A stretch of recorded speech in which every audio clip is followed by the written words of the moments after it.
Good morning, Raptor freaks. Alexi Outs here. Thursday morning, the Raptors have lost the first game to the Boston Celtics in Boston this week. An unfortunate event because honestly, they really should have won the game last night. I will tell you this. If this was a past version of the Raptors from like maybe last year or maybe even like a couple years ago, they would have won this game. This game was very winnable and everything was laid right in front of them to go take it, but this team just doesn't have it for that. And I'm blaming a couple things. Like, obviously, the poor shooting of our team last night really did us in. Fred, after the game, took very much responsibility himself personally for the loss last night, saying that he needed to shoot better. And that part of the big problem with last night was that he didn't shoot well. And he's exactly right. He was 1 for 12 from three. OG did not shoot well last night also. Gary did not make a shot in his return to the court. And that's kind of why I wanted him to return against Charlotte, because I would have loved to see an 0 for game against Charlotte instead of the Celtics on his first game back. And then Will Barton returned back to also being that 0 for guy himself coming into the game. So just nobody giving really good production overall, and too many like shots taken that were very missed. Open shots, good shots, shots that should have went in, but they didn't. And then late in the game, there's no execution. There's no coaching. There's no go out there and do this, guys, and then you will get closer and you'll overtake them. There was none of that. Seemed like they were just kind of going through the motions. I'm wondering right now, like when Nick Nurse says that we need to get more playoff games for these guys, do you mean more play-in games? Because you're definitely not going to get that eighth spot now, Nick, because this is bad. Atlanta kicked Washington's ass last night. They got more separation from us. So now there's not a really good chance of us getting into the higher part of the play-in. That means we're going to probably have to play a home court game against the Chicago Bulls. And then we'll have to play another game just to earn a spot in the real playoffs. Man, oh man, I'm really kind of upset in some ways because listen, I know the noise out there is saying, oh, they didn't have Harford, they didn't have Tatum, they didn't have Smart, they didn't have Pritchard, and we still couldn't match up with them with most of our team healthy. Well, I don't like that narrative because in some ways, listen, the Celtics are the Celtics. I don't give a shit who lines up for them. They have a certain thing that comes with them no matter what. And they've been doing this all season. They're very used to playing without one or two of their main guys. And they like flipping them on back-to-backs like they did in the last two nights with Philadelphia and Toronto. That's a good team in a lot of ways, but they're dirty. They're very, very, very dirty. In fact, on Twitter, I got Pascal Propaganda up here. He's asking at 8:12 last night, can the Celtics stop diving at our players' ankles? And I'm like, yeah. Did you see the dirty ass Grant Williams rolling around on the floor into Precious Achua? There was a lot of dirty shit like that last night. The Celtics hit people's hands and thumbs, and they trying to hurt people. And that was very dirty. You couple in that the referee crew is totally playing the Boston home court advantage with all their calls. Really, really very much one-sided bias calls last night, all favoring the Celtics at home. And any 50-50 call went the Celtics' way last night. It was very strange. There was not a single call that went our way. In fact, there were calls that were blatantly against us that weren't fair. And there were out of bounds calls, there were foul calls, there were side out calls. There was the whole arrangement of regular ref manipulative bullshit as far as calls against us. And then also you add in the fact that the Celtics are extra scrappy, dirty, and they're hitting us on our thumbs. They're hitting us at our ankles, and they're doing dirty shit that looks like they're trying to injure one of our guys. Yeah, it's that kind of shit going on in the game last night. It really did piss me off. I wanted to beat their ass, but nobody rose to the occasion. Nobody played hero ball. Nobody took over at the end of the game and said, this game is going to go towards the Raptors because I'm going to make this game go towards the Raptors. And I'm telling you, the effort at the end of the game last night mirrors the fact that Nick Nurse has checked out. That this dude doesn't care. That if he cared more, he would have got more out of his team last night, and they would have won a very close game that was winnable against the Boston Celtics on their home court. Of course, there was a lot of resistance. Of course, it was hard. Of course, it wouldn't be easy, but you guys didn't rise to the occasion. You did not have eye of the tiger. And I hate it. I hate that y'all didn't. I mean, it was so lame the last few minutes. The output or the way that you guys were trying to score was just ugly and lame and ineffective. And I'm just sick of it. I'm just sick of it. In some ways, it's like, look, that may have been the easier game to get because I'm going to guess that, all right, it could go two ways. The Celtics have now clinched the second seed no matter what. And the Bucks have clinched number one no matter what. So they're really kind of ensconced in their spots. Now they may want to rest. They may not want to play guys, but they may also want to play their whole entire roster against us just in case we do get them in the first round. So what may happen is that I mean, actually, we won't get Boston the first round, no matter what. If we're locked in the last part, we're playing to play Milwaukee. But it could very well be that they play everybody on Friday. That this was the opportunity with Tatum out to really jump on the Celtics last night. That we didn't take it. We didn't take that opportunity to jump on the Celtics and beat them with Tatum out. And now he may be playing on Friday, and it may be way, way harder to beat the Celtics on Friday night. Well, it could go either way. It could go either way. They could take more guys out and make it easier for us for somehow, some way. I don't know what they'll do. I have no idea what they'll do. I know that we need to continue to try and win out because out of these last two games, we need to win at least one of them to get 41 wins and have a 500 season. So we still need to beat Boston or Milwaukee to get a winning, even just a halfway season. A halfway season. We can win both of them, then we're above 500 for the season. But that's a tall order, and I don't know how likely that is. You know, last night was the night we needed to take and steal one from Boston, and we failed. We didn't do it. G's here. Good to see G. Let's see what he. Oh, wait. I want to start at the top. Isaac Campbell has got a nice message of a kiss. All right. G's saying we need a Brogdon type off the bench. He outscored the entire bench, not blaming the bench players themselves. You know, this is annoying, G, because we know the history of what happened with Malcolm Brogdon last summer and what he said. Oh, you could go to the Toronto Raptors or you can come to the Boston Celtics. We don't need fucking Malcolm Brogdon. I'm not going to say that just because of the bullshit that happened last summer with him. And the Pacers saying, hey, do you want to go to the Raptors or the Celtics? Oh, I want to go to the Celtics. And then he went to the Celtics. No, we don't need a Malcolm Brogdon. I don't want a Malcolm Brogdon. We got a Will Barton. It's just that he needs to step up and play better is what it is right now. The Will Barton is that Malcolm Brogdon role. And he's just not gotten, he's gotten one really good game out of him. And that was the game before against Charlotte. I don't like that comment just because of how that went down. G, you got to remember how it went down last summer. Space Cadet is saying on Samson Folk's podcast, he said Fred injured his finger and that's why he shot poorly. I started watching in the second half, so I must have missed it. Anyhow, looking more and more like ninth place it is. Yeah, I think that's pretty much where we're at. We're going to have to play a home game against the Bulls to get to another game to be able to try and get in the playoffs. So it's going to take two games at least. Fred said after the game, he caught his thumb in a jersey and that's what happened. But he wasn't the only one that hurt his thumb or his hand. You know, it looked like Scotty got his hand jammed. Somebody hit it back. Somebody got OG in a weird way. You know, all of our guys were getting dirty hits. The Celtics are so fucking dirty. And this is just what the refs do in Boston. This is why they have a good home court advantage. The refs give them every single fucking 50-50 call. Every single thing that could be either way, if it's ambiguous, well, just give it to fucking Boston every single time. At least in a little kids league, they do it every other time for every other team. Well, they don't do that in Boston. That's not the way it works. It's cheating. And the cheating is every single 50-50 call, every single call that's ambiguously could go either way, it's going to go for Boston. That's just how the rules are for the NBA refs, obviously. I have more respect for Michael Smith before the game last night. But now I realize there's a company line for NBA referees in Boston that is just the rules, that you need to give home court favor. There was one call they called against Boston in the end of the game for us, and they got major boos from the crowd. Oh, you poor, spoiled little Boston crowd. You get every fucking call for y'all, and you get upset about one call that goes towards us. There wasn't a single damn call that went towards us otherwise last night.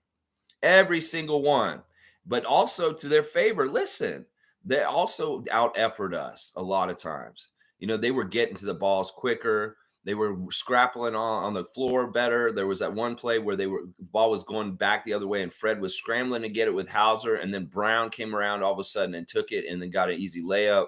There's a play where Fred was going for a rebound near the free throw line, and Grant Williams came and undercut him and stole the rebound from underneath him. That was a foul. First of all, that was very much a foul that they didn't call, but they looked the other way with all that kind of scrappy physical dirtiness that the Celtics play with. They really, really do. They give them a allowance to do that. Now, if we play like that at the other end, we're getting called for it. We're getting fouls called on us if we play like that at the other end.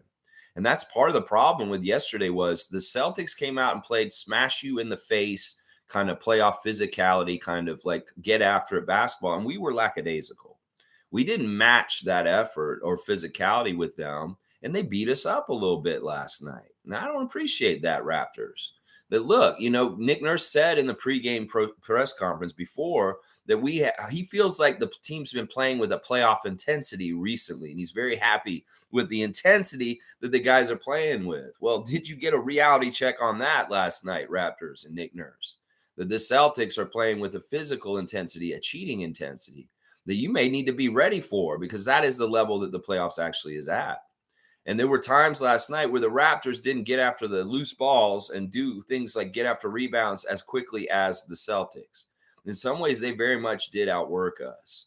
And that pisses me off because honestly, we should outwork them. We had to play more perfect. We had to make our shots. And the guys just didn't do it. I mean, sure, we can blame Fred's thumb for not making the shots, but he's not blaming that. He said after the game, he blames himself. He should have made way more of his open shots because he did. He had wide open threes that he just did not make. I mean, seriously bad open looks that just were not made last night by all kinds of different people. Siakam had a lot of open looks that he missed too. OG was not hitting his shots.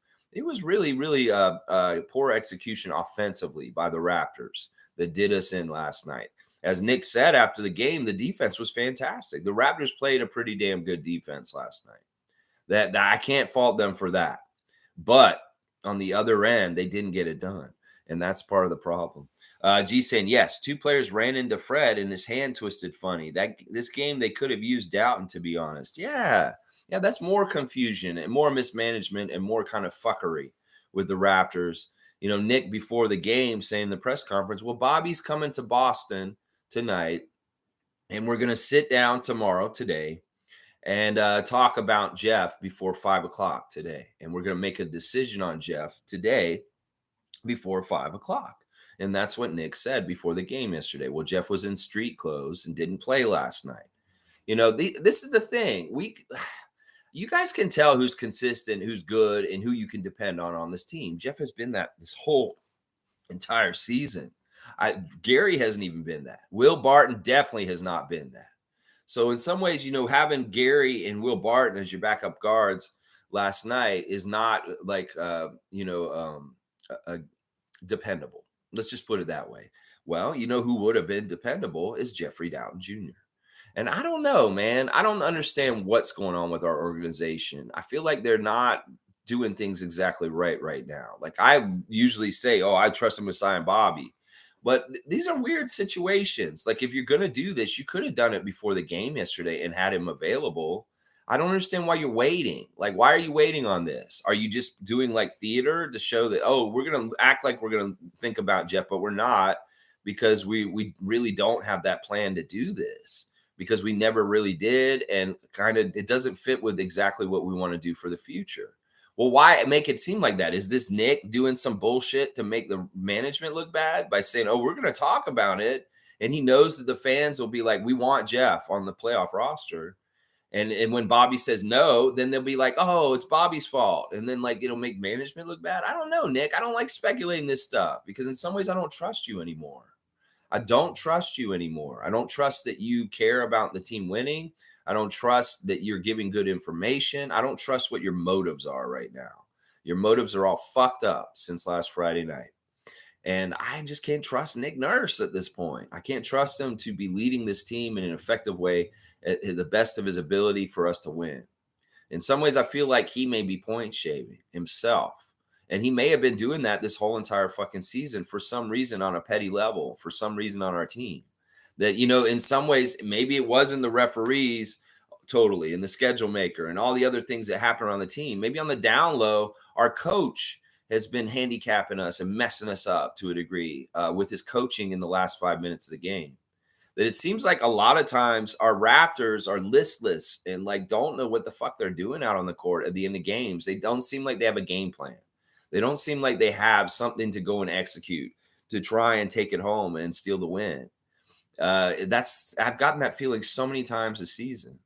And there's other years with Nick Nurse coaching where I'm like, these guys really do have a get after it and they have an idea and they do something and they do execute something. But now there's nothing like that this year. And I'm wondering, is this because Nick has already been like kind of fucked up this whole season? There's something weird. Either way, I'm not happy with Nick Nurse.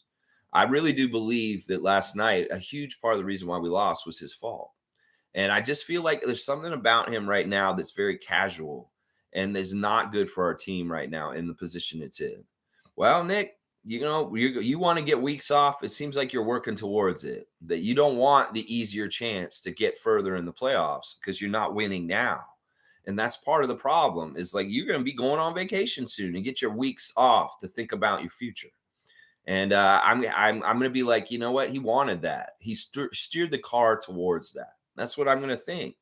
I'm going to think, Nick wanted to leave and wanted to go and get time off to go sit somewhere and be away from the Raptors because he's just having too much of a hard time this season. I hate all this. I hate all this so much. MSJ saying, well, a weird loss. And if Fred VanVleet hurt his finger and can't shoot, don't shoot. Laugh out loud. Just a crazy idea. Yeah, I mean, in some ways that makes logical sense. Like if you can't shoot the ball because your thumb's fucked up, but you are important. That's what I'm wondering about. Like one of the biggest strengths of Nick Nurse is supposed to be in-game situational changes depending on what happens in the game. Well, sometimes I feel like he's not very good with understanding what his players are at. That sometimes he doesn't understand. Like he doesn't recognize when Siakam starts the game with no energy and he's not playing right. He doesn't recognize when a player may be hurt. He doesn't recognize when he may be overdoing it on a certain player, like going to them too often. That's some of the stuff that bugs me about him. And in some ways, it's already kind of ensconced or figured out who's going to get the shots, when, or what. And he's not creative in that either. Like in late game situations, you could throw a curveball and have like some go to Precious or somebody all of a sudden out of the blue instead, or something like that. Different things. But it's always Siakam and Fred for the most part that you're trying to get the ball to at the end of the game. I don't know. There's a lot of different things that I feel like Nick could do to mix it up and show that he can do better in-game adjustments, that he's just not paying attention. Like Fred, his thumb went back. Listen, I know you got to play him to a degree because he's managing the floor and he's the floor general. But in some ways, I don't know. Maybe you need to get away from him, or I don't know what the answers are, Nick. I just know this, that you're not effective and you're doing a poor job. You really have done a poor job recently. And like I said, I'm going to scapegoat the hell out of you because seriously, you fucking are not getting the right results out of a very, very talented Raptors team. Another thing that pissing me off is that Pascal is not connected with Scotty. I don't understand what the fuck you're doing, Siakam. You need to pay attention to Scotty. When Scotty's on the court and he's on there with you, you need to know where the fuck he is and the ball is at all times. If you're taking time off and you're just like, you need to fucking be paying attention because Scotty's going to throw you the ball and you need to be ready to catch it. There's been every single game recently, there's been a pass that Scotty's thrown to Siakam and Siakam has not been paying attention. And I'm sick of seeing that shit. You guys have been playing together for 2 years now. You need to be connected better and you're not. And that pisses me off. Because in some ways, that's proof that people are right, that you guys don't play well together. Because you don't fucking pay attention to Scotty and when he's going to throw you the ball, Siakam.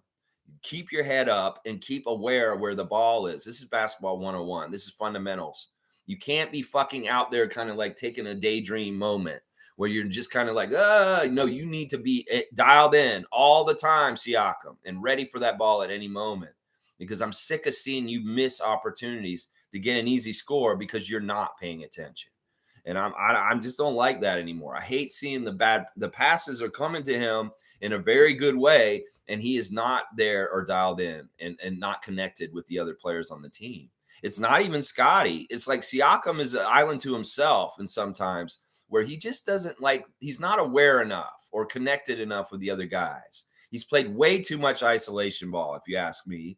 And that's part of the problem. Is this motherfucker so used to just have the ball himself and just beating the other off a team over the head with it that you need to pass more, Siakam. In fact, if you come back next year and you just pass all the time and you barely ever shoot, I'd be very happy, because you need to kind of overdo it that way in some ways, because that is not a strength of yours. Passing to other people was looking better and better in the recent years, but your interconnectivity with the rest of the team is really bad, Siakam. You need to work on being a good teammate and being connected to everybody else. And you need to stop ball hogging too, because I'm sick of it. You're not making shots late. And I don't want to see you get all the shots in the game, because I don't trust you. You don't execute. You're too casual.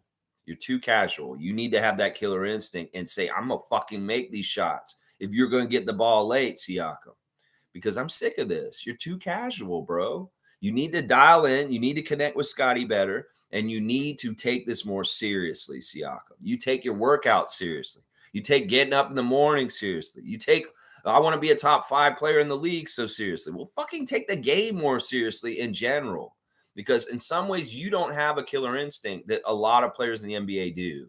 And that's one of the biggest problems with us in crunch time. Our number one player, our best player on our team, is supposed to be a superstar and take us home to the win like Jaylen Brown would. But you don't do that. You disappear in the last 5 seconds, and you miss so many of your shots in the last 5 seconds. I don't know what the stats are in clutch time for your field goal percentage, but it is shitty. Let's just put it that way. I want to see better from you, Siakam. You can walk. You can have the stat line. You can do all this kind of stuff. But these are the areas where you need to get better, Siakam.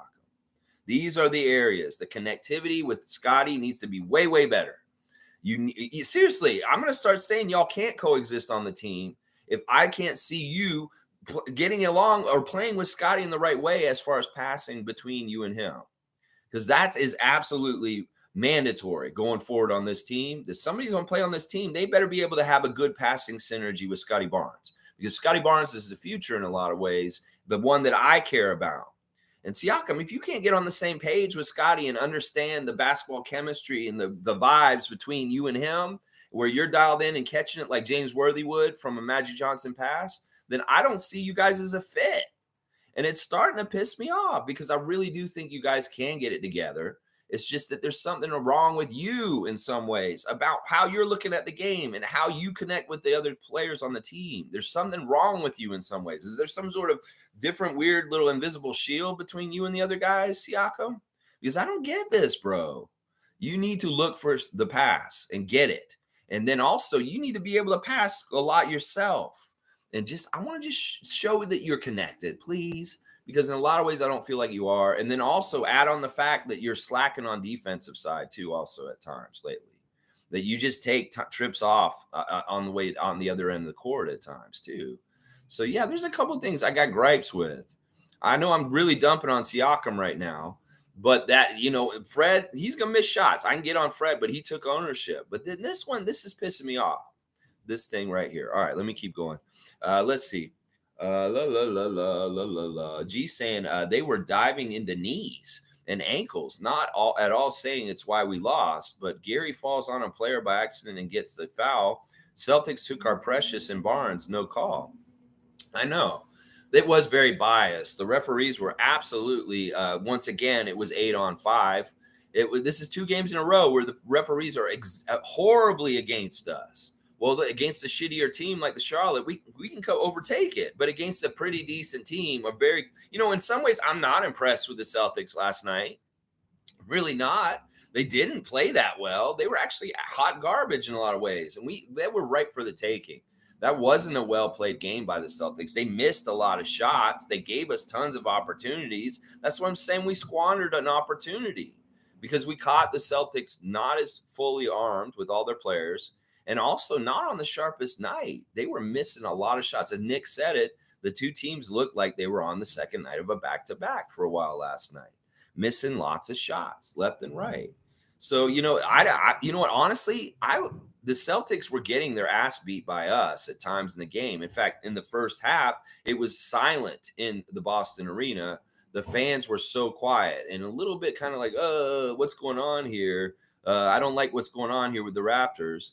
And, we were actually beating them. We looked like the more dominant team. We looked like the better team in a couple different ways. It looked a little scary for a Celtic fan in the middle of that game for a bit, but it didn't stay that way, and they figured it out and they got back going in the right way. But yeah, in some ways the Celtics didn't look sharp at all. They didn't play a great game at all. They lost the ball all over the place, and they missed shots left and right. We had our chance. This may have been our best chance to beat them all season. This game smacks of the game that I went to with Steve earlier this season. It was a very close game that we lost by 2 points at home against the Celtics, and they were undermanned again. They were missing one of their main guys then, too. I think it was Jaylen Brown in that one. And, the Celtics did get help from the referees on our home court.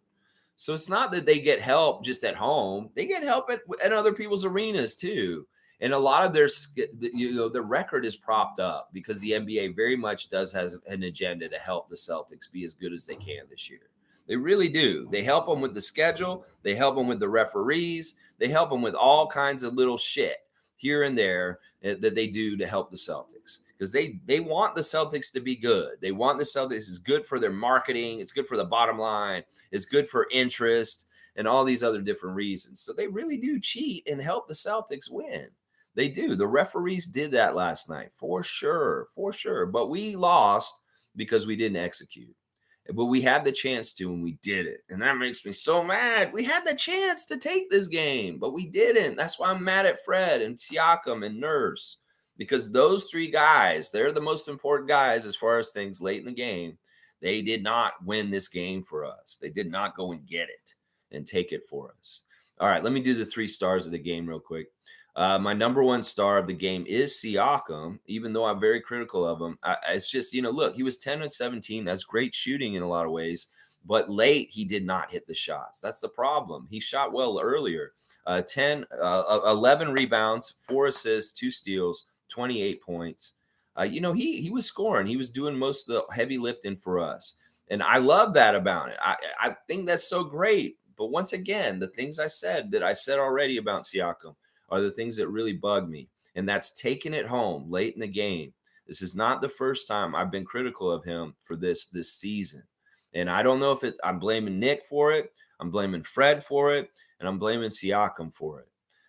The other 2 stars of the game, Precious Achua off the bench, 7 of 11 from the field. He hit a 3. He had one free throw, 4 offensive rebounds. Really good. 9 rebounds altogether. 16 points for Precious off the bench. Nice to see him have a good game in a tough arena with the Boston Celtics. And then my 3rd star is Scotty Barnes, 7 of 13 from the field. He hit 2 threes, 2 of 4 from free throw line, 8 rebounds, 5 assists, 2 steals, and a block, 18 points. Scotty was pretty good last night. A good bounce back game from a scoreless game against Charlotte the night before. OG just didn't shoot well last night. 5 of 16, 2 of 8 from 3. If we had hit just a few more of those threes, that really would have helped us a lot last night.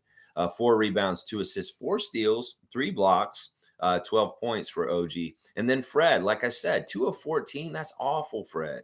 And he took ownership of this after the game, which I'm proud of him for doing that. And in some ways that helps things a bit.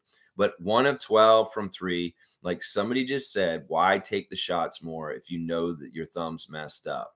Give the ball to other people like Will or Gary, or somebody. Just let them take those 3-point shots, even though they were horrible also. 0 of 7 between the two of them for the game, Gary and Will. Just really bad. And then you got Koloko out there making rookie mistakes in his 6 minutes that he's out there, turning the ball over, and then just like making poor decisions. Koloko hasn't been sharp the last 2 games. He's kind of really looked like an out-of-place rookie at times. And then Boucher, he was way better against Charlotte also, but he only got 2 points, and he was our worst plus minus on the team. So he was actually out there in that second quarter, that bench unit, when we fucked up again. Like Nick, once again, really poor coaching with the rotations in the second quarter. We get destroyed with the long bench unit out there. And Nick's excuse is this. And he's so casual about this. This pisses me off because honestly, it tells me that he just doesn't give a shit because this is his reasoning for what happened in the second quarter with leaving the bench guys out there too long and letting Boston get a huge lead in that quarter. He said he had the guys ready. We saw them at the baseline. We saw Siakam, Fred, and Pirtle ready to come back in and steady things down. He said, well, they didn't break any of the action for a while. There was like more time ate up where they stayed out there because there was no whistles. There was no stopping the action for me to reinsert those three starters. And he's like, well, I was like, I guess I could have called a timeout, is what he said. You're so fucking flippantly casual right now, Nick. It's infuriating me. That listen, you fucking see the game slipping away in the second quarter, and you've got a bunch of timeouts. You have a ton of timeouts at this time. You could have fucking called a timeout and get your vets out there as soon as possible. In some ways, I don't understand that. What do you think? You're just gonna let the clock run? Like, what is this? Like, seriously, you're a fucking coach. You have the ability to call timeout and switch your lineup if you want to. You can't give this excuse anymore that, oh, there was no break in play for me to get these guys inserted the game. Fuck that shit. You fucking call timeout and say, I'm putting these guys in right now. I'm so sick of this excuse. You've used it a couple times in recent weeks, and it's not an excuse you've ever fucking used in your coaching career until like a month ago. What the fuck is that? I would have got them in, or I wanted to get them in sooner, but there wasn't a break in the game to get them in there. It's kind of fucked up, and it's a bullshit fucking reason. It really is a bullshit reason. The game is on the line. This may be the most important 2-minute stretch in the whole fucking game in the second quarter, and you're blaming the fact that there's no stoppage in play to get your premium better players in to stop the bleeding. What the fuck is that? That's lazy ass coaching, if you ask me. That's what I'm saying. Fred gets hurt. Oh my gosh. Timeout, timeout. Get Fred, get Fred. OG gets hurt. Keep playing. Run on an ankle. Scotty gets hurt. Keep playing. Fucking Precious is laying on the ground, half dead over in the corner. Keep playing. What is this? You don't call timeouts to help your team and do this kind of stuff? I don't know. It's so messed up. What are you doing, Nick? Seriously, if you're done, just fucking leave, bro. I don't want you to be some sort of imposter coach that's not actually trying, that's coaching our team right now, because you're sending mixed messages, and it's just really bad for the players too. Orrin Weisfeld has a really great article about why this is bad for the players. Your press conference last week, and now it seems like you fucking checking out and not giving a shit about the team, because you really don't seem like you give a shit about the team at this point. You can act like you do, but you're a bad actor. I know. I've seen your commercials, and I've seen your appearance on Murdoch Mysteries. You're a bad actor. So you're going to act like you care about the team going far in the play-in and the playoffs. No, we don't believe you because you're a bad actor. We know that you checked out. We know that you're not trying at this point. Like, what the fuck, Nick? How did it get to this point? Seriously, how did it get to this point with you? That you're professionally, like, really looking fucking shitty as a coach right now. Your stock is dropping in the league right now. You're not in the echelon of Kerr and Spoelstra anymore with what's going on right now around our team. It's like your career is going in some ways. Like, seriously, go coach the Rockets next year. Yeah, you're going to look real good after that. No, you're not. You're going to look even shittier. You think you can coach Jalen Green and those kids down there? No, you can't. You're going to go down there and you're going to fucking be a big failure down there because you can't get young players to play the way you want to. That's actually probably what your weakness is you're great with vets. You're great with a team like the 2019 Toronto Raptors champions, but you're not very good with youthful teams, with youngsters in different ways. I see you go down to Houston and you will not play any of your bench guys, and you'll fucking do the same kind of shit you've done here, and it'll be a big fail. You're not going to be any better than Steven Silas down there. Trust me. You will not get much more out of them than Steven Silas does. It's really the group down there is a messed up group. Why would you want to go down there in the first place? That crew is horrible for coaching. Seriously, those guys won't listen to you. They are fundamentally horrible. You're going to pull your hair out because you're going to see such asinine, stupid basketball things done by the youngsters on the Houston Rockets. Go ahead, make your bed and lay in it because it seems like you've already made your bed. It's really, really bad. Really bad. All right, Cool Cat's here. Good morning, Raptor Free crew. Unfortunately, only Pascal showed up for this game. That is why next season I want to see changes. We were supposed to win this game. At this point, I don't even want to make the playoffs. Yeah, I know you probably already heard me criticizing him. I know he had the best game last night, but also at the same token, he needed to have the best game in the last 5 minutes. And I'm just sick of him not showing up in those periods of time. I really am. And I know that Fred missed a lot of shots too. But Siakam is our number one. And I saw a non-connectedness with him and some of the people on the team that I just don't like. I just don't like that. Siakam has got to get with his friends on the team and become more buddies with them. He cannot be like separated. In some ways, he's doing what Kyle and DeMar never ever did with the team, is they separated themselves from the other team. No, they didn't do that. They were very much involved with everyone, and they didn't stratify themselves out of it. In some ways, I feel like Siakam's starting to do that because he's our biggest money guy, and he can't do that. You can't stratify yourself above the other people on the team, Siakam. You got to be like DeMar. Remember what DeMar and Kyle taught you, that you're all for one and one for all. And in some ways, I'm reading this with you, Siakam. You got to McFlurry, and then all of a sudden you're a little bit like LeBron is with the Lakers. No, we can't have that, bro. We can't have you be a level above everybody else. You got to be with everybody, the same level. You can't be starting to think, oh, I'm the, no, especially when you're not performing like it in clutch time. That's what I'm saying. I need you to wake up, Siakam. Take the game over and fucking win the games for us. If you want to be a top 5 or top 15 player in this league, that's what you have to do, man. The stats look great, but we need you when it counts, is what I'm saying. Lion Hunter's saying, I don't like the rotations in the second quarter. Absolute garbage, Lion Hunter. That's what I'm saying. Nick Nurse is sabotaging this team. I really do feel like maybe he is, that he's not trying to win on purpose, that he is doing some weird ass shit. We've seen too much of this. Nick waits too long to make substitutions. He just seems mentally checked out. I think I'm over him. I am too, Lion Hunter. And I know you're a good, positive Raptors fan. And this whole year, you've been very supportive of this team and very, very understanding. Well, at the end of the season, now we're starting to see some of the truth about part of the fractures in our team. And we're sick of this shit. This has been a shitty season, and we understand more why at this point. And it really is starting to center around our coach, what the problems are. Yeah. Horrible coaching decisions. A lot of times this whole season, very horrible coaching decisions. So yeah, let's keep going with the comments. I like to see all the names and everybody showing up. It's good to see after a loss, an unfortunate loss. It's annoying. La la la la la la. All right, G's saying the second quarter lineup was very odd. They went down 10 at that point, not blaming the actual players. The lineup itself was awkward. Yeah. Yeah, I don't know how Nick reads these players or why he uses them or what. I don't understand the whole thing about managing 905 with the Raptors. I don't understand what's going on with Jeffrey Dowtin Jr. right now. It just seems like the Raptors are not like smooth right now. Like they're not working very efficiently. They're not making like quick decisions or smart decisions, even with personnel other than like the coach with the rotations and when he's putting people in and not. In some ways, like I'm wondering, like a whole idea of like when Coloco and Delano went to 905 this season was a whole utter fail. There was so much failure in using our young guys on 905 in the G League and the Raptors in the efficient right way.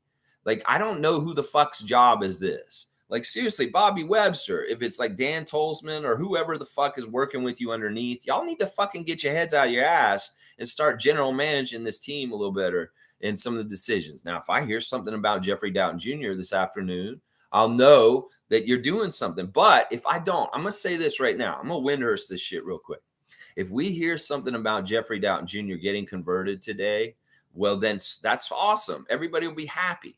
Everybody will be like, yes, Bobby Webster, we wanted you to do this. And we're glad that you have converted Jeffrey Dowtin Jr. Now, if we don't hear anything about him getting converted today, and in fact, if we hear the very opposite, saying that, no, we're not going to convert him, know that Nick Nurse put that bullshit out yesterday to get people mad at management. Seriously, think about it this way. He talks about Jeff Dowtin in the answer, and he said, well, Bobby and I are going to talk about it by 5 on Thursday. Well, he's going to put that on Bobby, is basically what he just said. And he's like, he's not saying that he wants him or anything. I don't know what he wants. He may be like, I don't want Jeff on this team because he's going to help us win, and I don't want to win anymore because I want to go sit on a beach and think about my career. That's why I don't trust you right now, Nick. It's because I know you have one foot out the door and you want to get going somewhere to rest, that you're tired, that you've tapped out, that you've said uncle on the season already. And that's why I don't trust you right now. I don't trust that you're going to guide this ship of the Raptors into the play-in with the most intentions to try and win at all costs. Because I don't see it. I don't see it right now. Way it's looking, we're going to play the Bulls in the bottom part of the play-in, and we'll have home court advantage. But even if we beat the Bulls at home, we still have to play one more game before we get the chance to play the Milwaukee Bucks in the first round. And that's going to mean either going to Atlanta or Miami and playing and beating that team on their home court. And we know that that'll be a dogfight, either one of those. I would prefer to play Atlanta, to be honest, because I know Miami is going to be a whole other kind of problem with Jimmy Butler and people like that involved in that kind of a game. I'd much rather square off with Atlanta in a do or die situation like that. So in some ways, I really do kind of hope Miami just beats Atlanta's ass in the first play-in game for them, so that we get it the Hawks in Atlanta as the second play-in game that we possibly may have to play after the Bulls. Now, if we lose to the Bulls in Toronto in the first play-in game, I'm going to be like, yeah, Nick Nurse fucking waved the white flag 2 weeks ago, and we haven't been trying for a while. And that this is on Nick.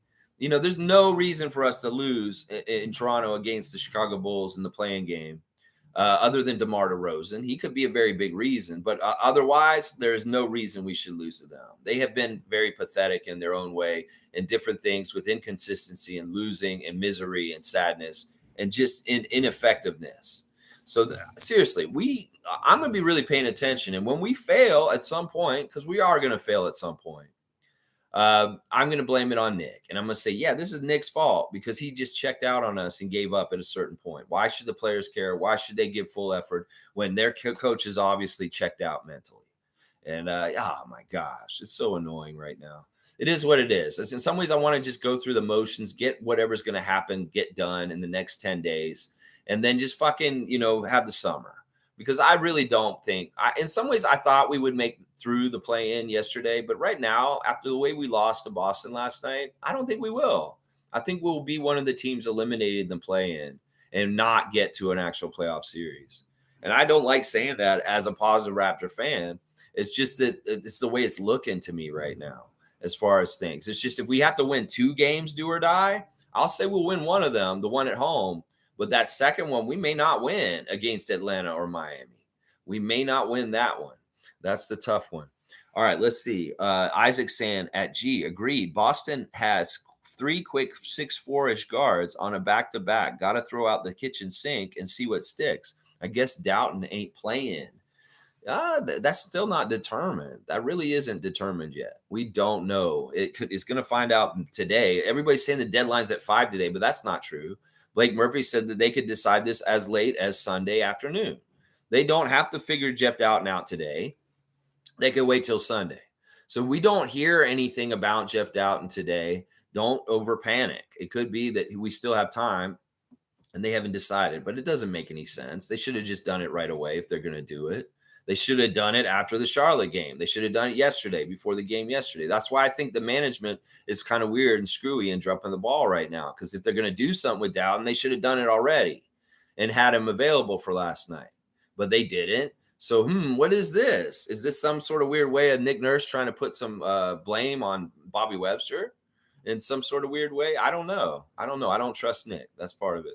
MSJ saying, when the other team gets dirty, so do you. The Raps don't have that in them. You need square up, as it were, smash back, maybe get ejected, and let the Celtics know for next game. Raps rarely do that. I'm going to disagree with this to a degree. This is what I'm saying. This is the difference, though, MSJ. They didn't have it last night. I'll agree with that.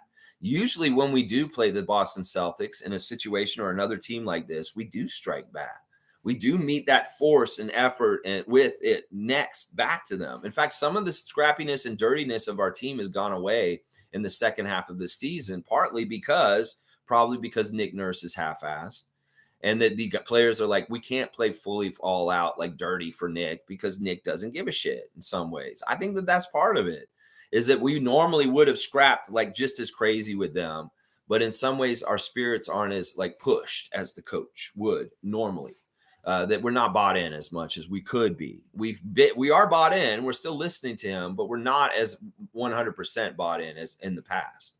And that matchups with Boston and the Toronto Raptors have been very back and forth, smash, bam, bam, bam between both of them. We've seen physicality of our guys on their guys also. It's just usually they're the aggressor and they're usually the ones that hit first, but we usually do hit back, usually. But we didn't last night. And that's what MSJ is saying here. And I don't like that. I don't like that. We need to match their energy when they come with that kind of energy. And in some ways, I don't respect the effort the Raptors put out against that energy of the Celtics last night. But I blame the coach for that once again. G saying Brogdon type as far as players off the bench, not person, a shot creator and shooter. Yeah, I mean, of course. I mean, of course, we need new players on our bench. I don't want to say, oh, we need these people like this person from the Celtics. Fuck that. I don't want to give them any credit.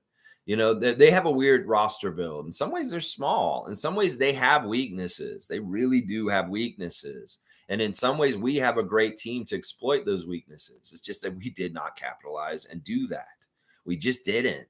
And that stuff was there. It's just that they didn't go take it. And last night, Pirtle had a really bad game last night. Once again, Pirtle's had two not so good games in a row. These two games right in a row. I feel bad because I know he's busting his ass and he's trying and he's working within what he can do physically. But in some ways, he's slow. And in some ways, he can get burned.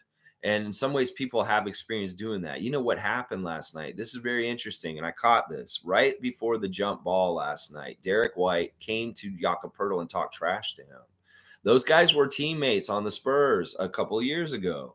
They were both on the Spurs together. I don't know if they got along. I don't know if Derek White knows something about Poeltl because of being Spurs teammates or what he said to him. But he said something to Poeltl directly right before they jumped the ball, and it threw him off. He said something. I don't know what it was. It may have been dirty. I don't know. I don't know Derek White's personality, if he's a nice guy or not, or a shit talker. He seems like he's talking a lot on the court. Well, he was specifically targeting Jakob with trash talk, and he was in his head a little bit. I read that because when he did that, Jakob missed the jump ball, and we lost the jump ball. And then Jakob was kind of thrown off for the beginning of the game with the first quarter, where he was missing shots and just didn't look exactly like his normal self. And he just didn't look like he was within the game right. I think Derek White said some shit and fucked him up mentally for a second at the beginning of the game. And part of that is, like I said, they were teammates under Popovich in San Antonio. So there may be things about Jakob that Derek knows about him. And maybe he said something a little fucked up. I don't know. Maybe they're friends and maybe he was joking with him and he made some joke and maybe it made him laugh. I'm speculating. All I know is that Derek White said something very specifically to Jakob Poeltl right before the jump ball last night, and it threw Jakob off. It made him look he didn't play well after that for a little while. It really didn't. Poeltl was 5 of 8. He could have done better. In some ways, he looked like he was missing defensive assignments. He was a little bit slow. There were things that he did that were really well, but there were also things that he just looked bad at times. 7 rebounds, 2 assists, 1 steal, 10 points. Poeltl said this on Facebook: tough loss at the Boston Celtics. We dug ourselves too big of a hole in the second quarter and didn't have fresh enough legs on the second night of a back-to-back. JP19, Toronto Raptors. You go, Jakob. Listen, it was tough. Like, I want to know what Derek White said to you, man. What fucked you up at the beginning of the game with what Derek White said to you? There's something very strange and fishy, very weird. Very, very weird. Fiercey's here. Good to see Fiercey, Sarah. Good morning, family. Disappointing loss. We missed quite a few shots and had a chance to win it. We definitely had a chance to win it. And that's why it's so frustrating. We didn't just have one chance. They fucked up a bunch of times and gave us all kinds of chances. It's not like the Celtics played a perfect game. The door was left open for us for a while, pretty much for the whole last 6 minutes of the game, for us to just step up and string together some sort of run and just overtake them and then hold the lead and win. But we couldn't do that. It was right there. It was standing right. It was like it was sitting right there on the table in front of us. We just then walk over and pick it up and take it. But they didn't. They let it stay on the table, just sitting there. That's what pissing me off the most. That they had the ability to do it. They could have done it, but they didn't. It's like they didn't care. And in some ways, that reflects maybe the coaching leadership right now, that he just doesn't care. He wants us to just lose and go out. Well, okay, that's probably what the NBA wants too. So, Nick, I don't trust you, bro. What's going on? Cool Cat saying next season, just build a team around Pascal, OG, Scotty, others released. Need weapons for when teams double, triple teams Pascal, and we fail every time. Pascal takes so much slander from this fan base. Listen, Cool Cat, I'm going to be fair on this. Listen, Fred's taking ownership. I need Pascal to take ownership also. He was in a press conference last night. I know he's your favorite. I know you really stand up for him, but I'm sick and tired of this shit. Listen, he wants to be a top player in this team, in the league. He wants to be top 15. He wants to be considered an all NBA guy. All those guys have the same stats as him, but there's one difference. He does not show up and do the things at the end of the games that the other top players in the league do.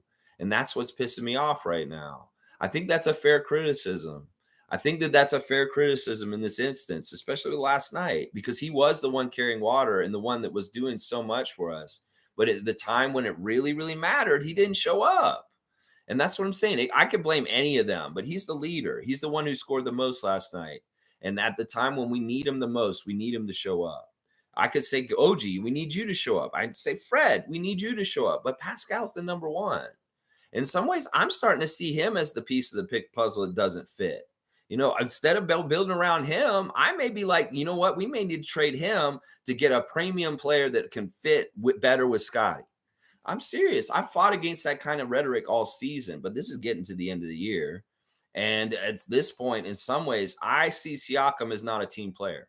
I see everybody else on this team playing with each other to a degree. But the two guys on this team that don't play well with others is Gary and Pascal. It's been this way this whole season. That these dudes just not have the connectivity with the other guys in the way that they should. And Scotty is trying so hard to hook up with Pascal, and Pascal is a dead end. I'm sick of seeing Siakam not get the passes from Scotty. I'm sick of not seeing this connectiveness because these guys should know each other inherently. But for some reason, I don't know what it is. I know Scotty's personality is all about passing and sharing, and it's not necessarily from him. So I've got to think, well, it's Siakam not tuning into him on his frequency, because that is what it looks like right now. That's what's pissing me off about this. He can have a great line and he can look good, but we need him when we need him the most. And he's just not doing it. He's a failure in this department. And you can make all the excuses and say, oh, he's getting double and triple teamed. Well, he shouldn't be shooting the ball then. They should go at other people. If he's having too much coverage on him, this team is more equal than that. He's not like the end-all, be-all number one guy like Michael Jordan was for the Bulls. No, it's not like that. This is very equal. He shouldn't be acting like that or feeling like that. Sure, in some ways he's the franchise player, but he really isn't. He really, really isn't the franchise player in a way. So I don't know. In some ways we may be very divergent on our opinions with Pascal this offseason. And I mean, listen, I'm going to trust in Bobby Masai and whatever they decide. But in some ways, I see Siakam as part of the problem right now. And it's pissing me off because I want to support him and be behind him, but he's just not giving us the results we need. Trevor's saying, good morning. It was a good fight last night, but we need more production from the bench. We should have won this game last night, for sure. For sure. For sure. Horrible bench rotation from Nick. Poor combination. Poor decision of who the guys out there were at that time. I don't like that he played small for a while in the game. In fact, that didn't benefit us. In fact, he would have been better off playing big against them anyway, in not doing that. Like, I didn't like the small ball, and I didn't like that lineup in the second quarter. It was awful. It honestly was awful. It was really, really bad. Jimmy's saying our guard play was atrocious. In some ways you're right. I mean, we just didn't have any play. I mean, our bench got outscored singularly by Malcolm Brogdon. We scored 18 points off the bench, and he scored 29 points just by himself. It's just we don't get any production from these guys. In the last game, we saw all right, Precious played 20 minutes, and he got 16 points. That's pretty good lining up. We want to see points per minute production, and we just don't get that from certain players. And it's not even just the bench guys. Some of the starters do not give us good points per minute production. Fred played 37 minutes last night. He scored 7 points. That's horrible points per minute production. You got Trent swallowing up 16 minutes last night. He had a big fat goose egg. No points in 16 minutes for a scorer like him. That's horrible production. That's what I'm saying. That these guys aren't even getting anywhere close to their minutes totals with their points total. And that's why we are anemic with our offensive scoring. It's really bad. It's really, really bad.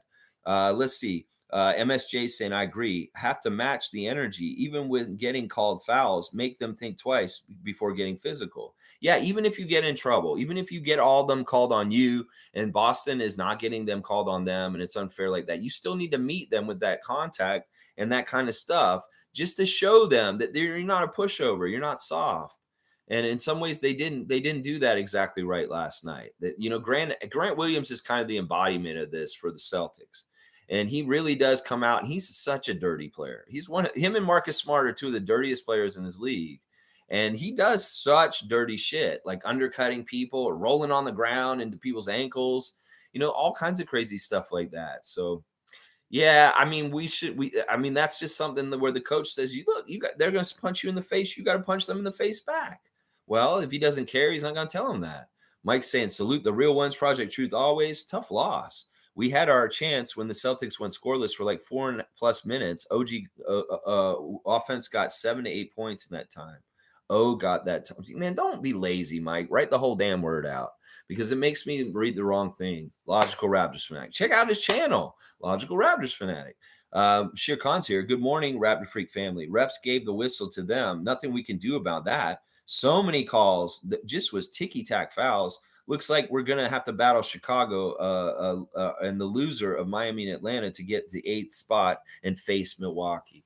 Yeah, that's looking like the path that is being laid out in front of us, that is just going to be what it is. Like these playing teams are pretty much decided. I think there's a very slim chance that Miami could still jump out of the play-in and switch with Brooklyn, but it really is like a very slim chance. I'm looking at standings watch. There's a game and a half ahead for Brooklyn. So I think that if Brooklyn wins one more game, then it'll be pretty much set how the Eastern Conference playoffs are going to look as far as things. Not a whole much movement. Things are starting to settle for how the matchups will be. So we'll have to see how that goes tonight. G's saying if they don't sign Jeff, to me, that signals they may be low key trying to get a lottery pick. I believe if they don't get out of the play-in, they get a lottery pick. Logical may know better.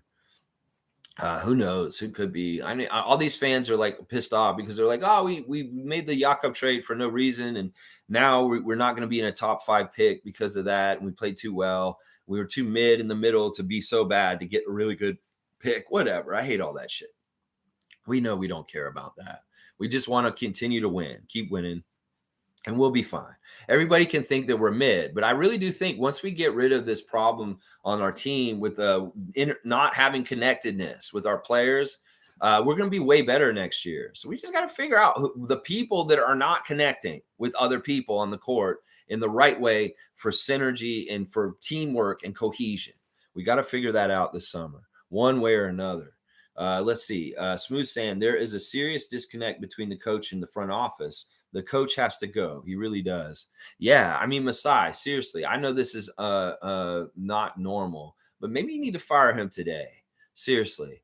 I'm just getting all the points and signs that he's a rogue coach and he's not in our best interest at this point. And maybe you need to stop the damage now and actually let maybe the guys underneath him get a little taste of running this team ahead of time and get a little taster of like the play-in a couple games at the end of the season.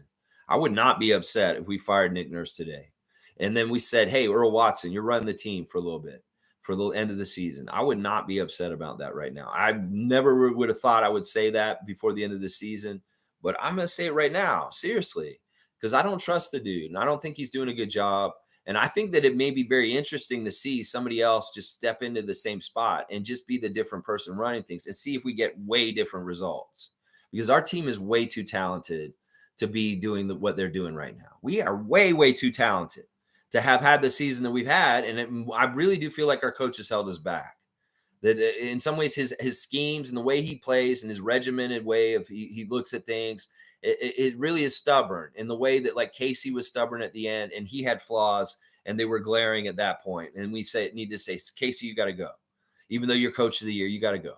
That at some point you got to say, like, Nick, you're too stubborn with what you're doing with the starters and the bench. You're too stubborn with this. You're too stubborn with your play keep calling. You're too predictable.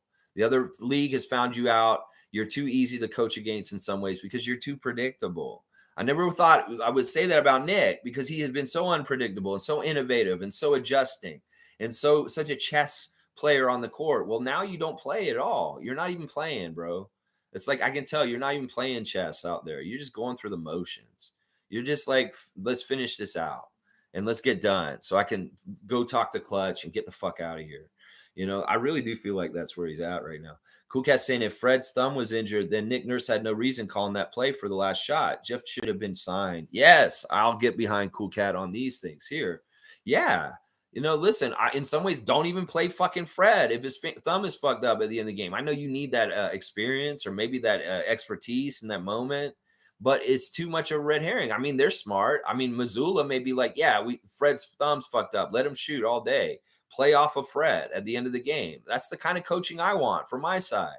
It could be Joe Missoula told the Celtics, it's like, yeah, don't worry about Fred. His thumb's fucked. He's not making anything. Y'all play off of him. Go double down on Siakam. Go find Barnes. Don't let them do anything, but let Fred fucking shoot all day because he's got a fucked up thumb and he's gonna miss and brick and airball every fucking shot he takes. That's good coaching. That's recognizing in the game something happened.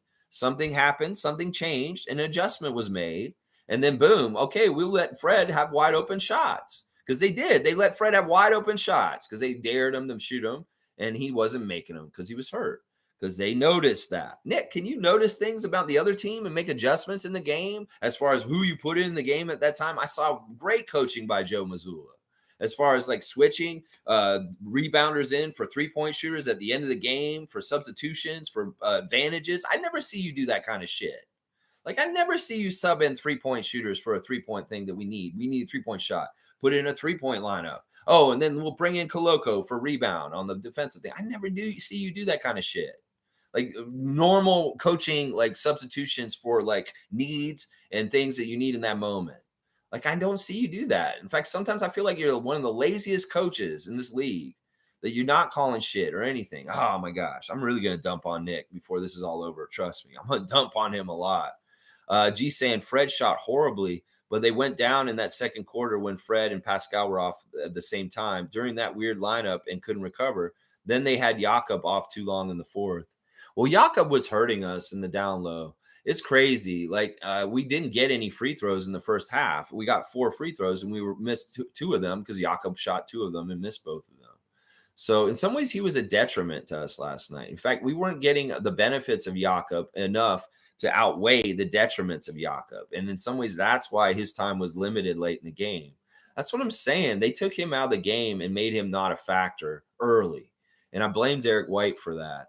And then, like, he never really kind of got in a groove. He did make some shots and he was solid in certain places, but Jakob wasn't exactly as good as he's been for us, like so far since he's been back on our team last night. He had an off game.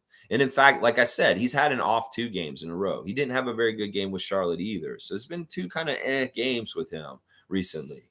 Let's see. Kareem saying, slowly starting to lose patience with Fred. Love that guy, but I'm not giving him a 120 to 125 million contract. Jalen Brunson got a 118 million contract, and the Knicks are doing well. Yeah, that whole situation with Jalen Brunson is interesting, very interesting. In fact, it's kind of fucked up. The Mavericks have been getting so much grief about letting Jalen Brunson walk as a free agent last summer, but Mark Cuban has come out publicly to say he never got the option or the chance to try and re-sign him, that he already had decided, and it's really fucking fishy if you ask me, that he was going to go play for the Knicks because his dad is assistant coach on the Knicks, Rick Brunson. Rick Brunson told his son to leave the Mavericks and come to the Knicks and not even listen to them. So in some ways, Luka was screwed. Mark Cuban was screwed. That Jalen Brunson had already lined up all of his ducks in a row to go and play for the team that his dad coaches on. Oh, daddy, you got to go be with daddy, Jalen. Ooh. In some ways, I don't like that. I feel like that's a weird collusion. That it's like a very like a nepotism kind of weird thing They're like, yeah, come and be with me, son. In some ways that would be fucked up. Like if we lured AJ Griffin from the Atlanta Hawks just because we have Adrian on our team. Like I feel like the Hawks people would be pissed off about that. That, oh, you just wanted to go be with your dad. That's really what this is turning into with Jalen Brunson. That it's not even that he like Luca and Mark Cuban had a chance to bring him back and keep that together. And Luca's sad because he does really miss him a lot. They had no chance because Jalen was just going to do what Daddy wanted him to do and go play for with Daddy, and that's what he did. And in some ways, I don't respect that. I mean, it is what it is, and players are allowed to do whatever they want. But I get it. I get it. But it really fucked up the Mavericks. They did really need Brunson. I was wrong. I was like, oh, you think Brunson's so important that the Mavs won't be good just with Luca there? I was like, I was wrong. He was important, and they did really need him. And Lucas said it. He's like, man, I really miss that guy. And meanwhile, Jalen Brunson saying, I have no comment on this. I'm surprised that they didn't do better this year, is basically what he said. And, now Mark Cuban's saying he does want to re-sign Kyrie. This is crazy. Mark Cuban, you're crazy motherfucker. He's like, yeah, we like Kyrie. We do want to re-sign him this summer. And Kyrie's, of course, saying, I want to test free agency. But he's also nodding that he does like playing for Dallas, that he hasn't minded being there. And then you get in this whole thing with Tim Hardaway's and what they've been saying. The Hardaway Sr. says that Kyrie and Luka aren't good captains or like leaders on the team. And then Hardaway Jr., who plays on the team, says, my dad's crazy. I 1000% disagree with him that Kyrie and Luka are great captains and great leaders on this team. And that my dad is just talking out of pocket. And he doesn't know what he's saying. But so there's a lot of interesting stuff going on with the Mavericks and comings and goings and the news out of there recently. They had no chance to re-sign Jalen Brunson, according to Mark Cuban. And it was dad that told him to come to New York. And that's why he's there. It's because Rick Brunson's a coach there. Really, really interesting stuff. Let's see. Smooth is saying he wants to go. Why don't they release some of his coaching duties now? Let Adrian Griffin have the last 3 games. Who cares about optics? I'm with you on that. Seriously, Masai, be a gangster. You are normally cutthroat and you will do this kind of shit. Well, do it. In some ways, you're going to cause maybe a little bit of damage temporarily or short term right now. Who knows? You could cause more damage long term for us if you let toxic Nick, hang around the team for longer.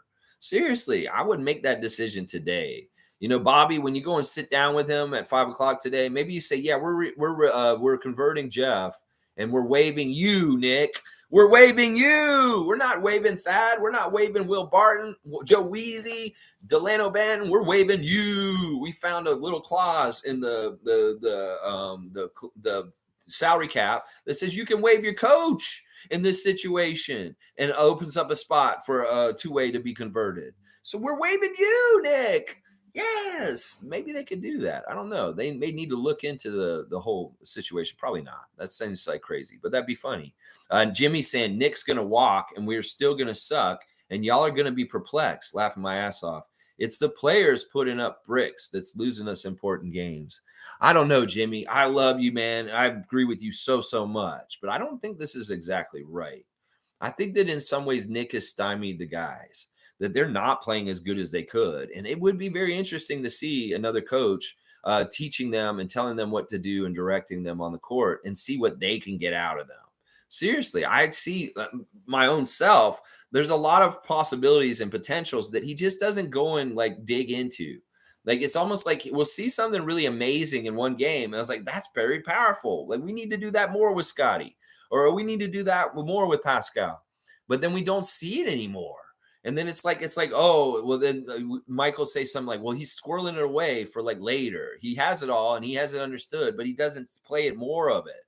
I want more bread and butter good shit that is just absolutely our best shit, overpowering, dominant kind of shit, instead of just trying different things all the time and just seeming like we don't know what we're fucking doing. We're not on the same page. Teams have bread and butter plays and things that they do normally all the time. And there's such good ones that we could be doing all the time that the team is just not doing because the coach isn't letting them because of the schemes that he's calling and setting up. There's so much more we could be doing potentially better. And in some ways, I don't like the way we're like organized, that we're organized in a way that doesn't get the best out of all of what our players can do. And I really feel like it's like that. I mean, you may be right, Jimmy. We get rid of Nick, Nick's gone, and then we still have problems after that. I don't think is what's going to happen. But you could be right. I won't say that you won't be that possibility is not there of what you're saying. Also, Mugarbe is saying I disagree with you on Pascal Siakam. He was the only one who kept us in the game. All right, that's fair. That's fair. And in some ways, listen, the only criticism I have of him is really a specific one. I really do appreciate that he makes a lot of shots and he scores so much for us. But I don't know. Maybe I shouldn't be so critical of him today because you're right. In a lot of ways, he was our best player last night. I picked him as the number one star.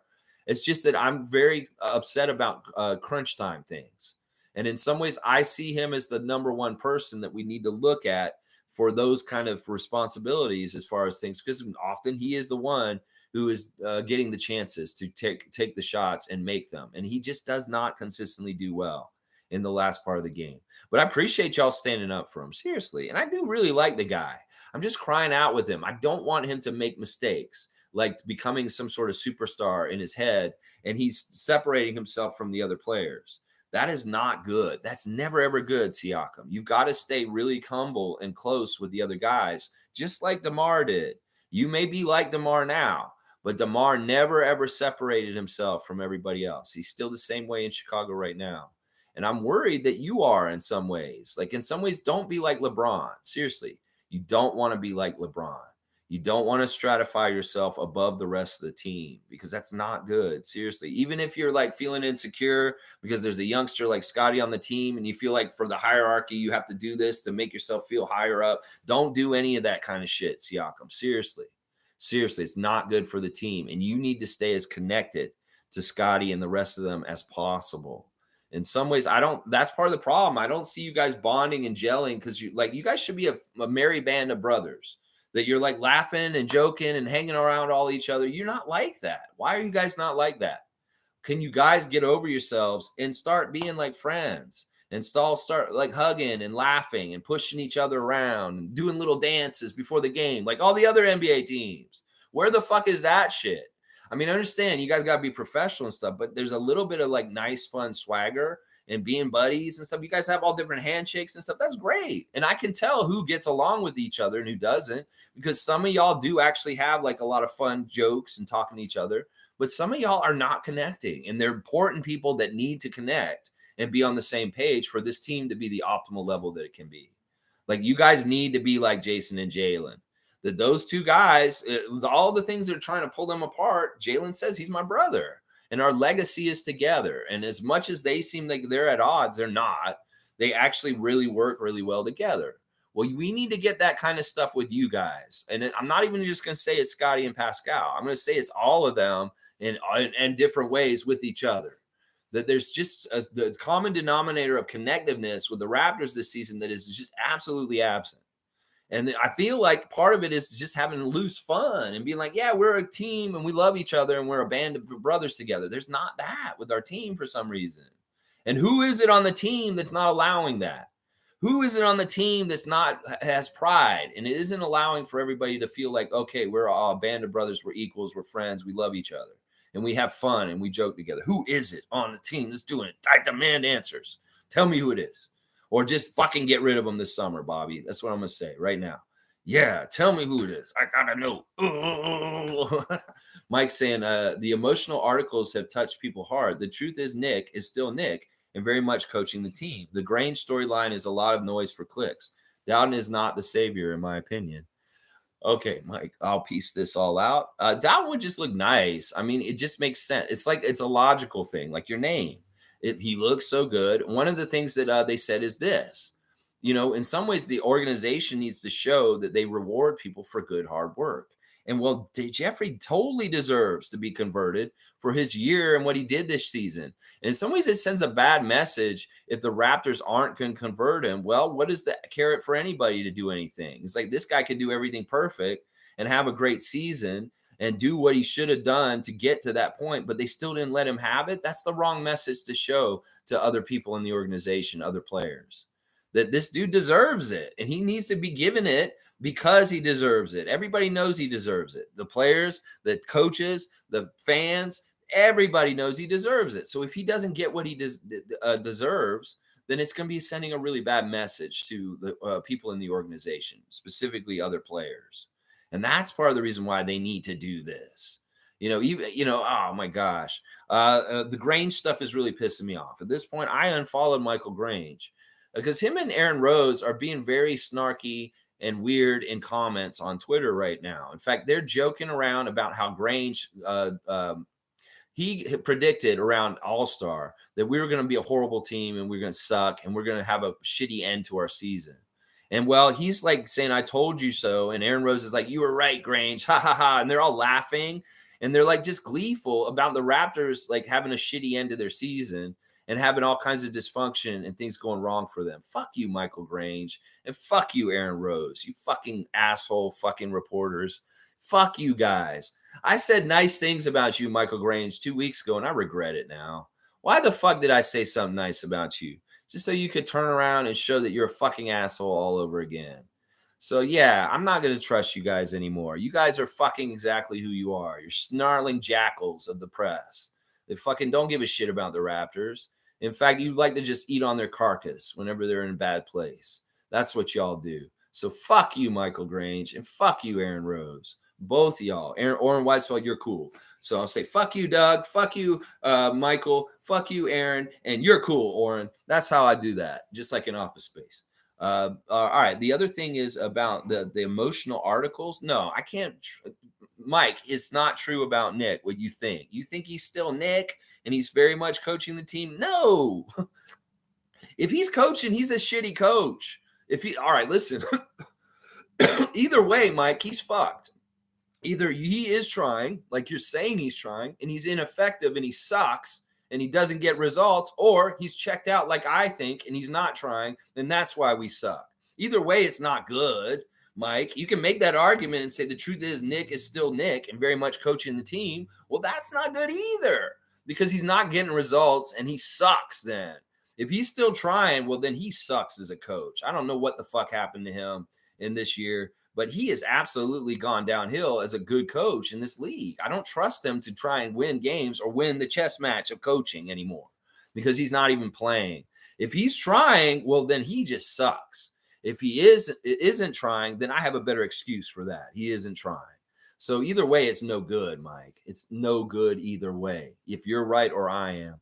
All right, Cool Cat's saying Pascal, 10 of 17 field goal attempts, 8 of 8 from free throws, 0 for 13 points against, 11 rebounds, 4 assists, 2 steals for 28 points. That is production. Be fair, Lex. This is not on him for someone who was zeroed in by Celtics in a team game. All right, maybe you guys are right, and I'll lay off him for the rest of the day. Seriously. But I do think my points are valid about him, and I won't reiterate them, but I'll allow you this, and I'll just say, all right, you know what? I will respect that line. And like I said, I made him the player of the game. It's just in some ways, like in these situations where it's like this, and the way we lost to a team like we did last night, and we had every opportunity to win, I really do have the blame to give to the main important key people. And in some ways, all right, maybe you're right. Maybe I should put more on Fred and Nick today. But in some ways, I'm really frustrated with Siakam because he does show that he can score and he can do stuff, and he just doesn't execute when it matters the most. And that's the thing that pisses me off. But all right, I'll let you guys stand up for him, and I have no problem with it. I listen. In some ways, I want him to succeed. This is all I'm calling out for. I want him to succeed. I want him to fit. I want him to do these things, but I don't want him to have such a blind spot that he doesn't understand he needs to get better at this stuff this summer. Like if we're going to have him on the Raptors, we need him to connect with Scotty. We need him to become best friends with Scotty. We need him to stop fucking acting like he's like there's some sort of weird difference between him and that they're not together in a way. Like they need to be together. They need to have fun. Maybe they need to go fucking on a team vacation with all the team this summer and just have everybody just have a good time all together, connected. Because there's definitely some problems with him and Scotty. That why isn't he not getting the passes from Scott? Why is he not dialed in with him? They played together for 2 years now. He should know how Scotty plays, and he should be ready for Scotty passes because those Scotty passes will give him easier shots. But he's not dialed in with him, and he's not connected with him, and that really worries me. That really, really worries me.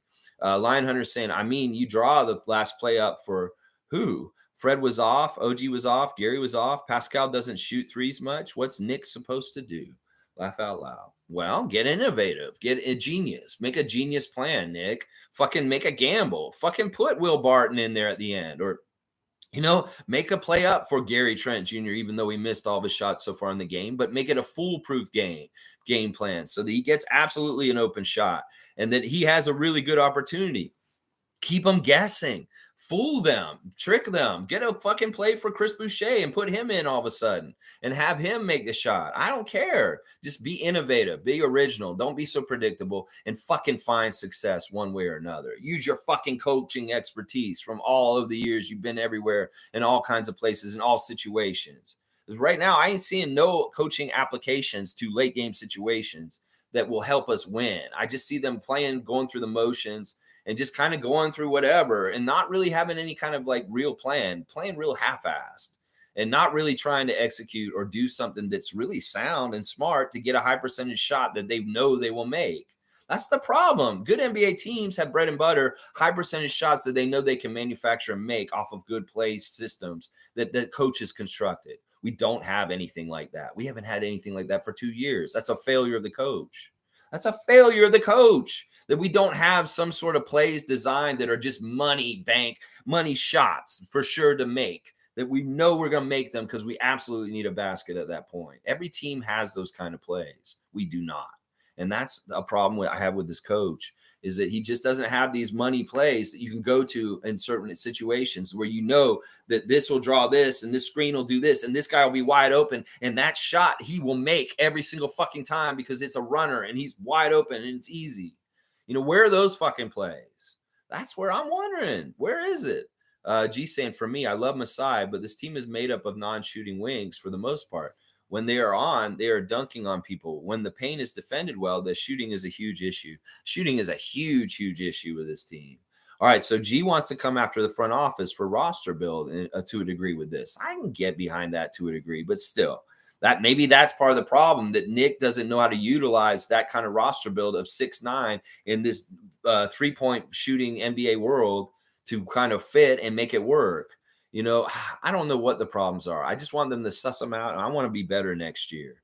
I'm sick of this shit. I don't want to have another year where it's kind of like ambiguously why we were bad and we're not trying as hard. And maybe there's weird games that we lose that we shouldn't have lost. This shit has been happening all season.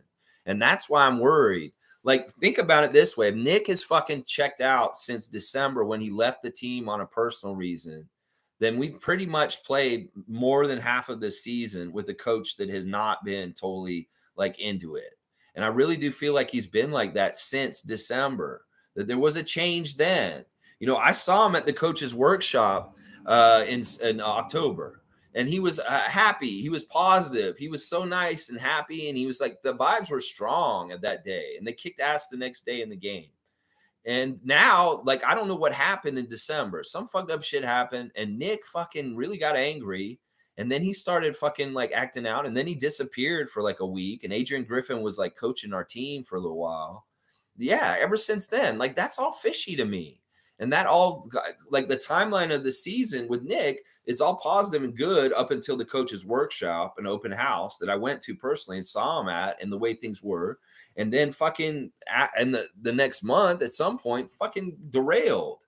And he has not been exactly the right coach since. So it's crazy. I'm just so mad right now. MSJ saying at G, did Yak play even a second in the fourth? Is Nick Nurse playing so casual we are losing? Is that he is out of decent ideas? His lineup confuses me at times, but could also just be time for a change. I think so. I wasn't like this a month ago, but this is all gone downhill really quick with Nick. And it's like everything I see that he doesn't do well on the coaching stuff is now very more like spotlighted. And I can really kind of see it now. And I'm just like, what the fuck are you doing? What is this lineup in the second quarter? What are you doing in the fourth? Where can you organize these guys and get them set up to be successful offensively?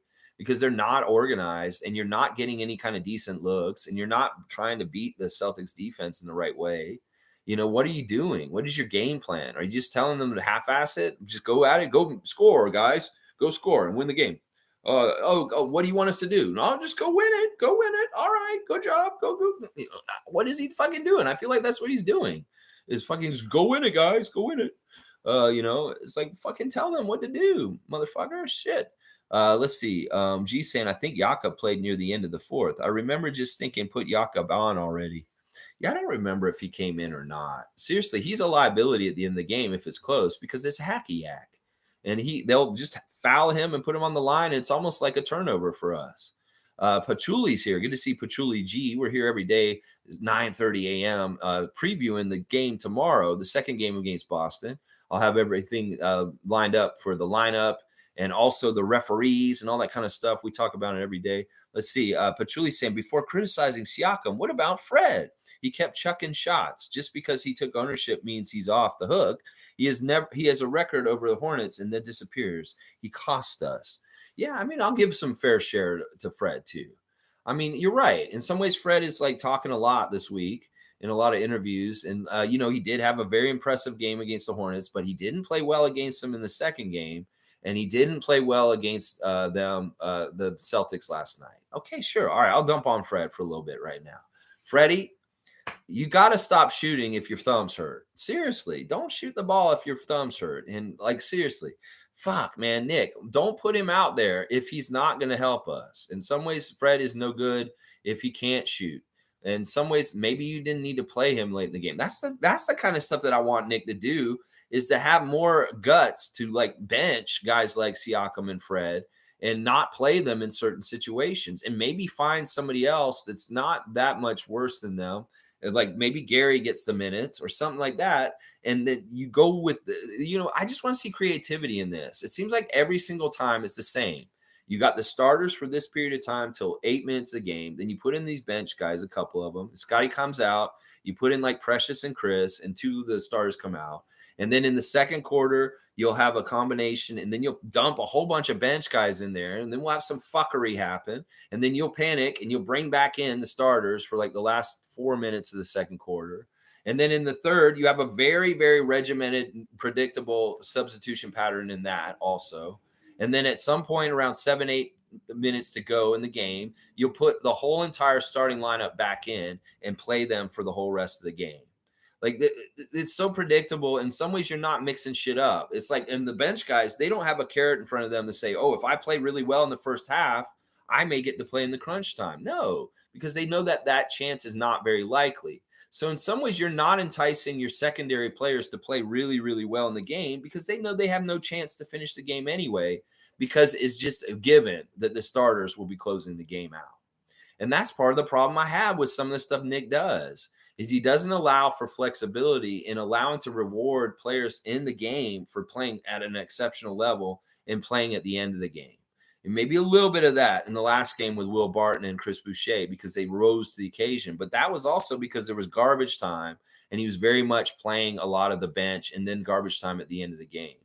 Well, this is different. In a game where you're trying to come back on them, you need to get the hottest hands out there. And if we're looking at the box score from last night, the 5 hottest hands on the court were Pascal Siakam, Scotty Barnes, Jakob Poeltl, Precious Achiuwa, and then OG Anunoby. And Fred isn't in that 5.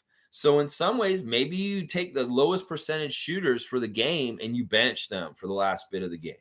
Like, can you do that, Nick? But yeah, you're right. I need to come down on Fred a bit, but because he owned up to it and he admitted it and he said he's got to make more shots, well, that's simply what he needs to do. He needs to make more shots, and he knows that. But too often this season, Fred has said, I need to make more shots and I need to start shooting better. Well, you've said that a lot this year. Just fucking do it, please. Please. All right, let's see. G saying Raptors starters 75 versus Celtics starters 64. Yeah. Celtics were down starters, but the bench production was not good. The lineups could have been staggered better to help the bench, in my opinion. Yeah, I get behind all that, G. Definitely. As far as like the benching and the rotation, horrible rotations today. Pretty good against Charlotte this past 2 games before, but this one not very good. And I can say the same thing against Philadelphia. It's almost like when we play the really good team, Nick's rotations look like shit. So we play Philadelphia, the rotations look like shit. We played Boston. The rotations look like shit. Well, let's see what they look like tomorrow night when we play the last game against Boston tomorrow. Lion Hunter saying this was very much a throwback game with low scoring, and then you combine the Boston defense. It's not surprising we shot so terribly, but you have to grind this game out and win it somehow. Yeah, you just have to find a way to win it. And that's part of the problem. These guys did not find a way to win it. And there's some good things going on. Like where's Scotty late in the game in the low post? Feed Scotty down low in the low post. Get him set up down there and get him down there. That's the highest percentage shots that we have at the end of games usually this season. Is Scotty down low? It's not Siakam. It's not Van Vliet. It's not OG. It's not Gary even. It's Scotty down low. Feed him down low and let him post a smaller person like Derek White.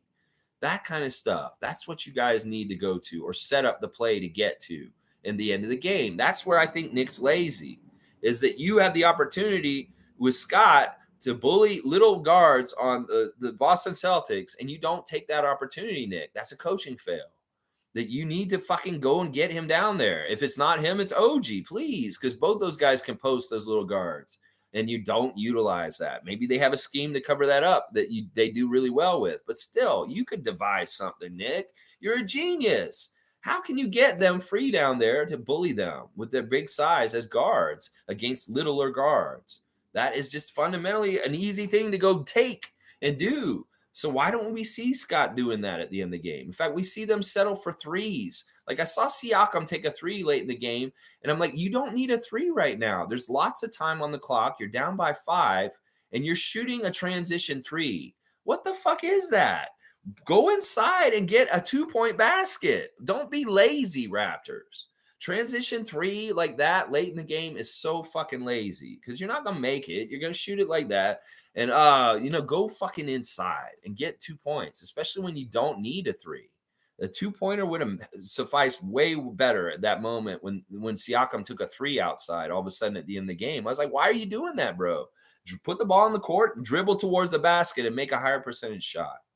We didn't need a three at that time. It was those kind of things drive me nuts. It's like, why are you taking a three at that point? Let's see.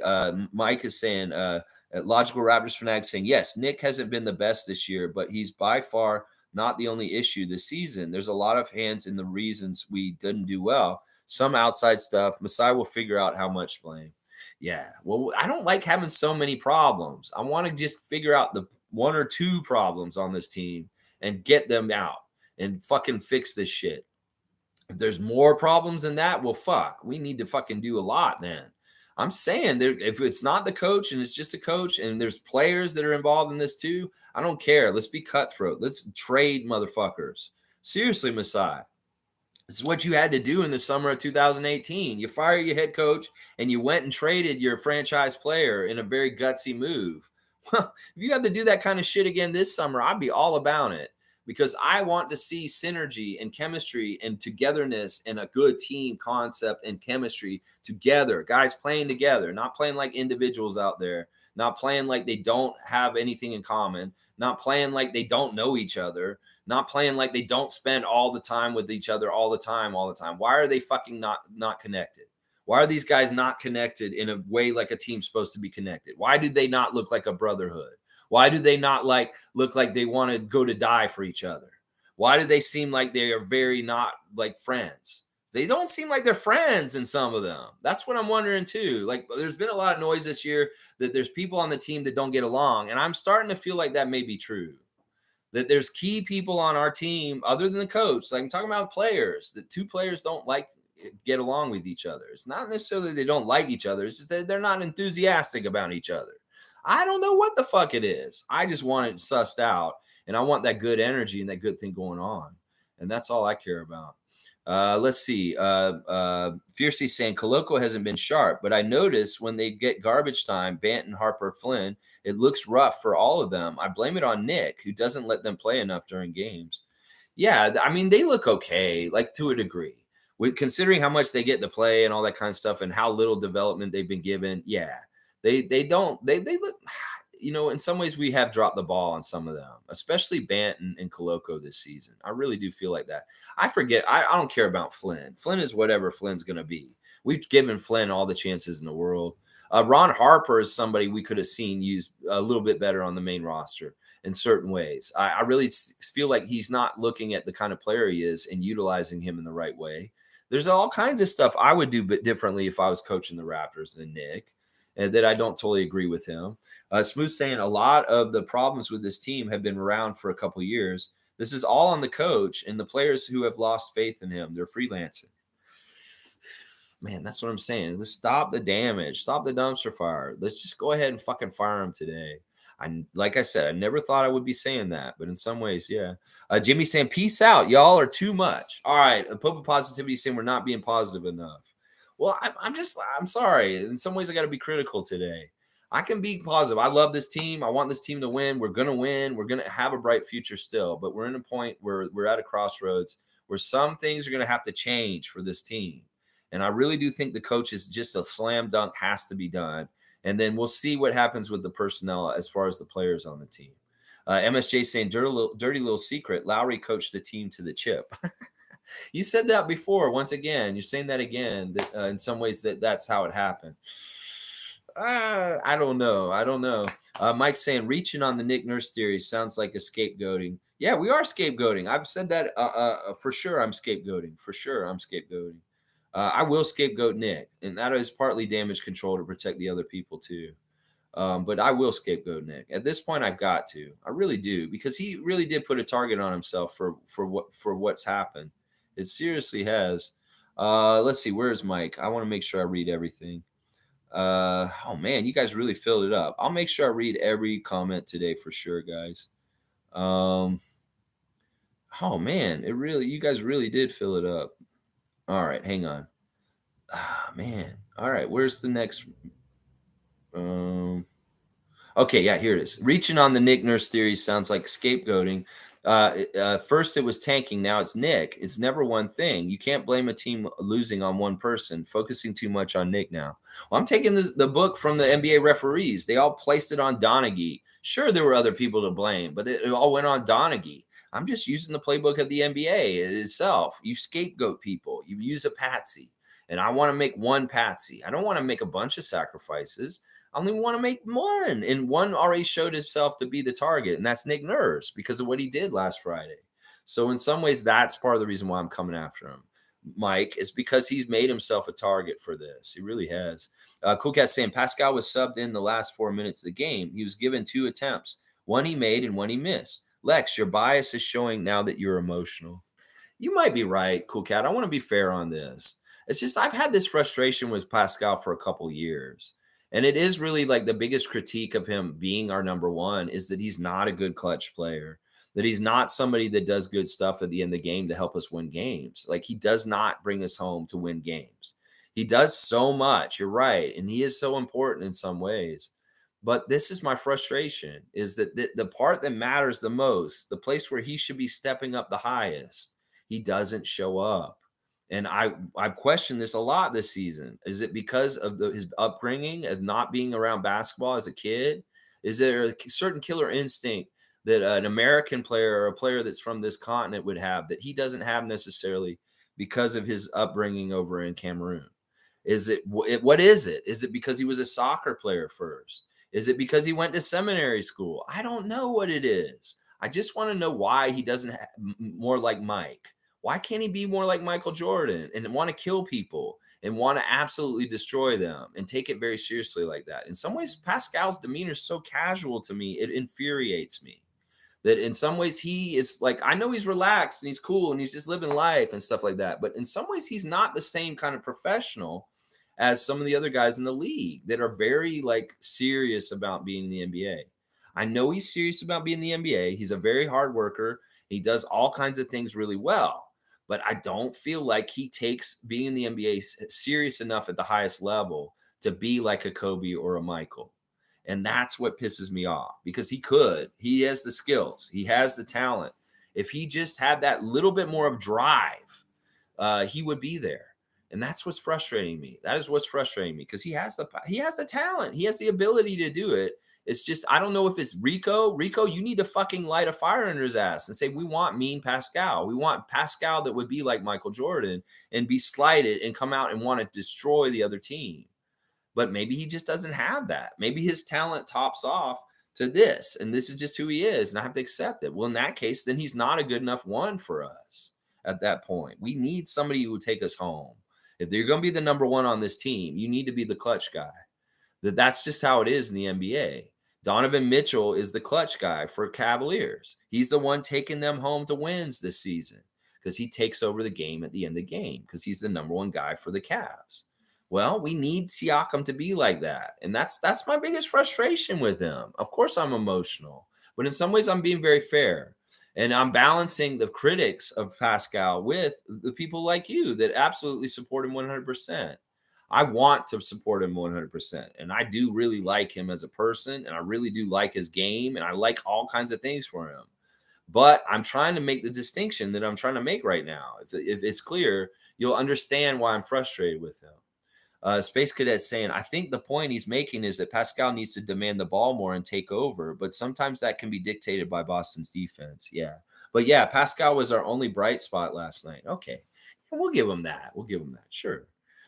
Yeah. I mean, it's not even, I don't even know if I want him to call his number or something like, he doesn't even have to make the shots to make the big play at the end. He could be the one just setting up the other guy. Like he draws all the attention and boom, he kicks it to a OG3 and OG's hitting a three for a big shot at then. He can be a playmaker and be a clutch player for us too. He doesn't have to take the shot. That's what I'm saying. I want the leadership at the end of the game that shows how we're going to win the game and takes us home to win the game. And that's what I'm crying out for from him. Is like you don't even have to be the guy that takes the shot. Just draw the attention and kick it out and hit somebody and they hit the shot. You know, it can be a lot of different ways that he does it. MSJ saying the team just needs a readjust, and these things happen when the level of competition as high as it is in the NBA. Things get stale fast. No one's fault per se. Change is just part of it. It happens. Yeah, I mean, I know that there really isn't somebody that's singularly to blame, and I am being unfair to Nick, but that's on purpose because he has put a target on him. I'm not going to blame all the guys like too much in certain ways. I mean, Fred does have equal blame with Pascal from last night, and in some ways maybe even more because he did miss a lot of shots, and meanwhile Pascal was making shots during the game. We can blame Scotty to a degree also. Like, listen, you're a young man. You have some gumption. Nick Nurse is kind of casual about coaching this team. Why don't you take the reins and call your own damn number? If Nick's on autopilot on the bench, fucking you go take the ball and take it down there yourself and make a name for yourself, Scotty, as a young player in the NBA. Because you have those opportunities in some ways in the vacuum of failed leadership in the end of Raptor games. Scotty, you could step into that vacuum and make yourself a name and a hero in the league with hero play at the end of games. In some ways, you're not stepping up and taking that baton, but I don't blame you because you're a young player and you may not be ready for that. You may not be ready to recognize that and go and take that brass ring like that. And I don't know who's to blame on this. Who needs to show up and step up as a leader at the end of games to help the Raptors win close games like last night? Who is it? Who is it? Is it the coach? Needs to step up and show more gumption and a direction and give them more organized? Is it Fred needs to just make the damn shots because they're open and you're fucking getting them, Fred? Just fucking make them. Or is it Pascal? Does he need to be more aggressive and do more of the things I've been describing just now? Maybe it's all a little bit of all of it. Yeah, it probably is. Isaac saying, nah, it's not all on Nick. Not playing Doughton is on management at this point. If they are not converting him, horrible back-to-back schedule losses this year to top it off with a ref job. Excuse me. Yeah, I don't know. I mean, we'll see what happens today. But once again, could I be Windhursting something as far as like Nick Nurse maybe trying to get blame on Bobby and Masai because he's mad at them by bringing up Jeffrey in the press conference? And if they don't do anything with Jeff today, then all the ire will turn on Bobby Webster. I don't know. I mean, maybe I'm reading way too far into that. But, of course, it's not all Nick Nurse, but I'm going to pile it on him because he's the person now. Cool Cat saying the stuff about demanding the ball doesn't fly. The point guard doesn't give up his ball. Pascal stood up to the BS. He got suspended and fined. He has learned to stick with the coach, game plan, right or wrong. Yeah, I think that Cool Cat's right on this. In some ways, it isn't totally directed to him or on him. Some of it's Nick calling the play. Some of it is Fred making the decisions with the hand in his ball, the ball in his hand, as far as like where he's going to put it and whether he's going to take it or who he's going to give it to. And then also, of course, the Celtics and what they're doing with their defense and suffocating or stifling or trying to cut off certain options for us. We see Jaylen Brown not go too crazy last night, partly because we do the same damn thing to him in reverse. And they do the same thing to Pascal. So, I mean, there is a lot of truth to this. That in some ways, Pascal getting the shots at the end, I don't care if he's not shooting the shots at the end of the game. That's not actually my biggest problem with him. He doesn't have to shoot the shots, as I said. I just need somebody to show up and show some sort of leadership and trying to shape the game at the end. And it doesn't necessarily have to be them shooting themselves. Siakam could be the distributor, or he could have a huge block, or he could do some crazy big like a rebound that's very important. Sometimes there's all kinds of different ways you can make winning plays to help us win, and that's what I want. I want that kind of leadership, along with making clutch shots. But yeah, I think honestly, you guys are right. Siakam had a good game last night. I shouldn't be coming after him too much. It's kind of a carryover from the whole season of just being frustrated with him in the way I've said. And maybe I should be coming down on Fred way more today. Way more today. Kenrick's here. Good to see Kenrick Chronic Art James. He's a tattoo artist. He does lots of art and stuff. If you need some art commission, you can call Kenrick or get him on Facebook, Kenrick Chronic Art James. He's available for to do work for you. Nick has some odd lineups. He has the players for defense, but he refuses to adjust. Yeah, I'm wondering why he doesn't adjust better these days. Like, where is this on the fly, in game genius, playing chess on the court, making coaching maneuvers that are matching the other side? Where was that last night? There was none of that. Mike's saying the Doughton conversion is just more noise. He's not a 20 to 25 minute a game guy. The team has had a tough year and are hurt a bit from the expectations from themselves. Nick is not the reason for the energy. Yeah, I don't know. I don't know who it is. I don't know, man. His energy isn't good though. I can read it. And like I said the other day, he's had this whole thing this season about coaching energy. Like, are you a coach on my team? Do you give good energy to the players? Or is play good?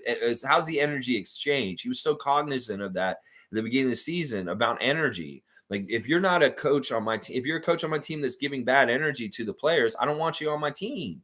He said that at the beginning of the season. And I think he got rid of a coach right after that. Well, that's what I'm wondering. Like, you had that rule all season. Well, the energy has been really bad. And specifically, the energy from you personally, Nick, has been really bad at times. And I'm reading that. I don't know, man. I know you're standing up for Nick. We've got different people standing up for different people. And I get that. And I appreciate that. Y'all should. Y'all really should. Because we need the balance and the balance on everything. But yeah, Nick's my guy. I'm going to be targeting him, Mike. It's just going to be that way. Wayne saying, just checked in and we're on the same page. Rotation sucked, setting Gary Trent Jr. to fail. Players coming off recent good performances should be the ones called up first. Fred being blamed unfairly. Yeah, I think I can get behind a lot of this stuff. I mean, I blame Fred for not making shots. And that is always something we can blame him for. If he's not hitting the shot, and I can blame him for that. I don't think that they used Gary right. I don't even like the way that Gary was out there in some ways. In some ways, he didn't ingratiate himself to be right where he was when he got hurt before. In fact, in some ways, he needed to be behind Barton as far as coming into the game. They needed to bring Barton in first and see if he could recapture what he did against Charlotte the night before, and then have Gary come in afterwards. Because in some ways, Gary coming in and stinking it up before Barton comes in kind of screws up Barton to be able to get going himself.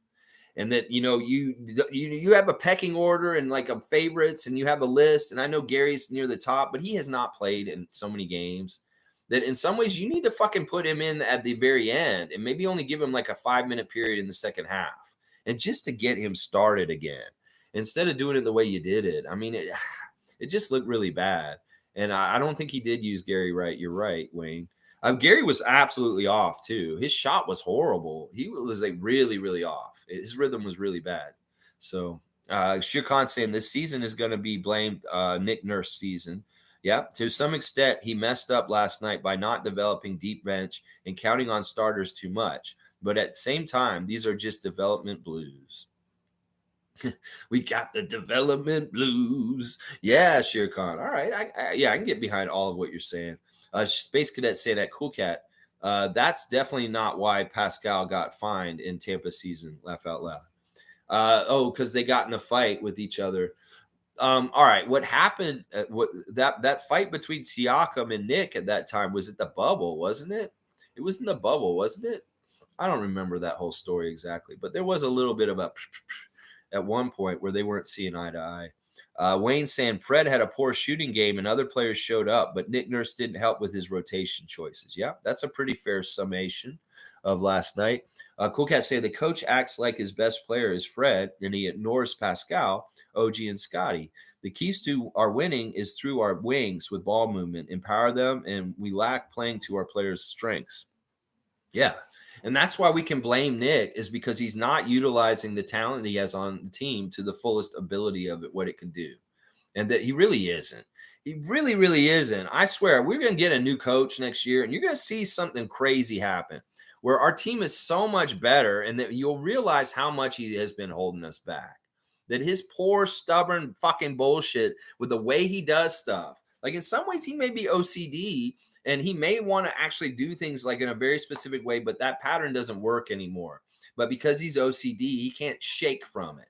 And in some ways, that is going to be his downfall. Is like, listen, man, oh my gosh. I really want to just lump everything on you and hopefully you go away and a lot of problems go away. And then next year we kick ass and everything's much more smoother. Please. Oh my gosh. Lion Hunter saying, don't know if I agree with Nick ignoring Pascal, but his overall offensive schemes leave much to be desired. Yeah. What are they? Like, do we even actually run plays? I've wondered about this for a couple of years with Nick. That are you actually play calling or are you just letting them fuck around? Like the players go out there and win the game, guys. Just go, do it. Yeah, you got it. You got it. You got it. Like, are you giving them a play set? Are you setting them up? Because I don't see like intricate like screen plays where somebody and then all of a sudden this dude's magically open and boom, you hit it over there and they hit it. Like I see on other teams executing plays all the time. What the fuck are our plays like that, Nick? Like you don't have any plays, do you? Tell us the truth. You don't actually call plays. You really don't. You just let the guys fuck around and just play. Like, go play, guys. You'll win. I trust you. Yeah, I don't feel like you're calling actually plays because I don't see like I don't. I don't see that shit. I see isolation, dribble around, pass it around the horn, and kind of like try and penetrate the defense. But I don't see any set play.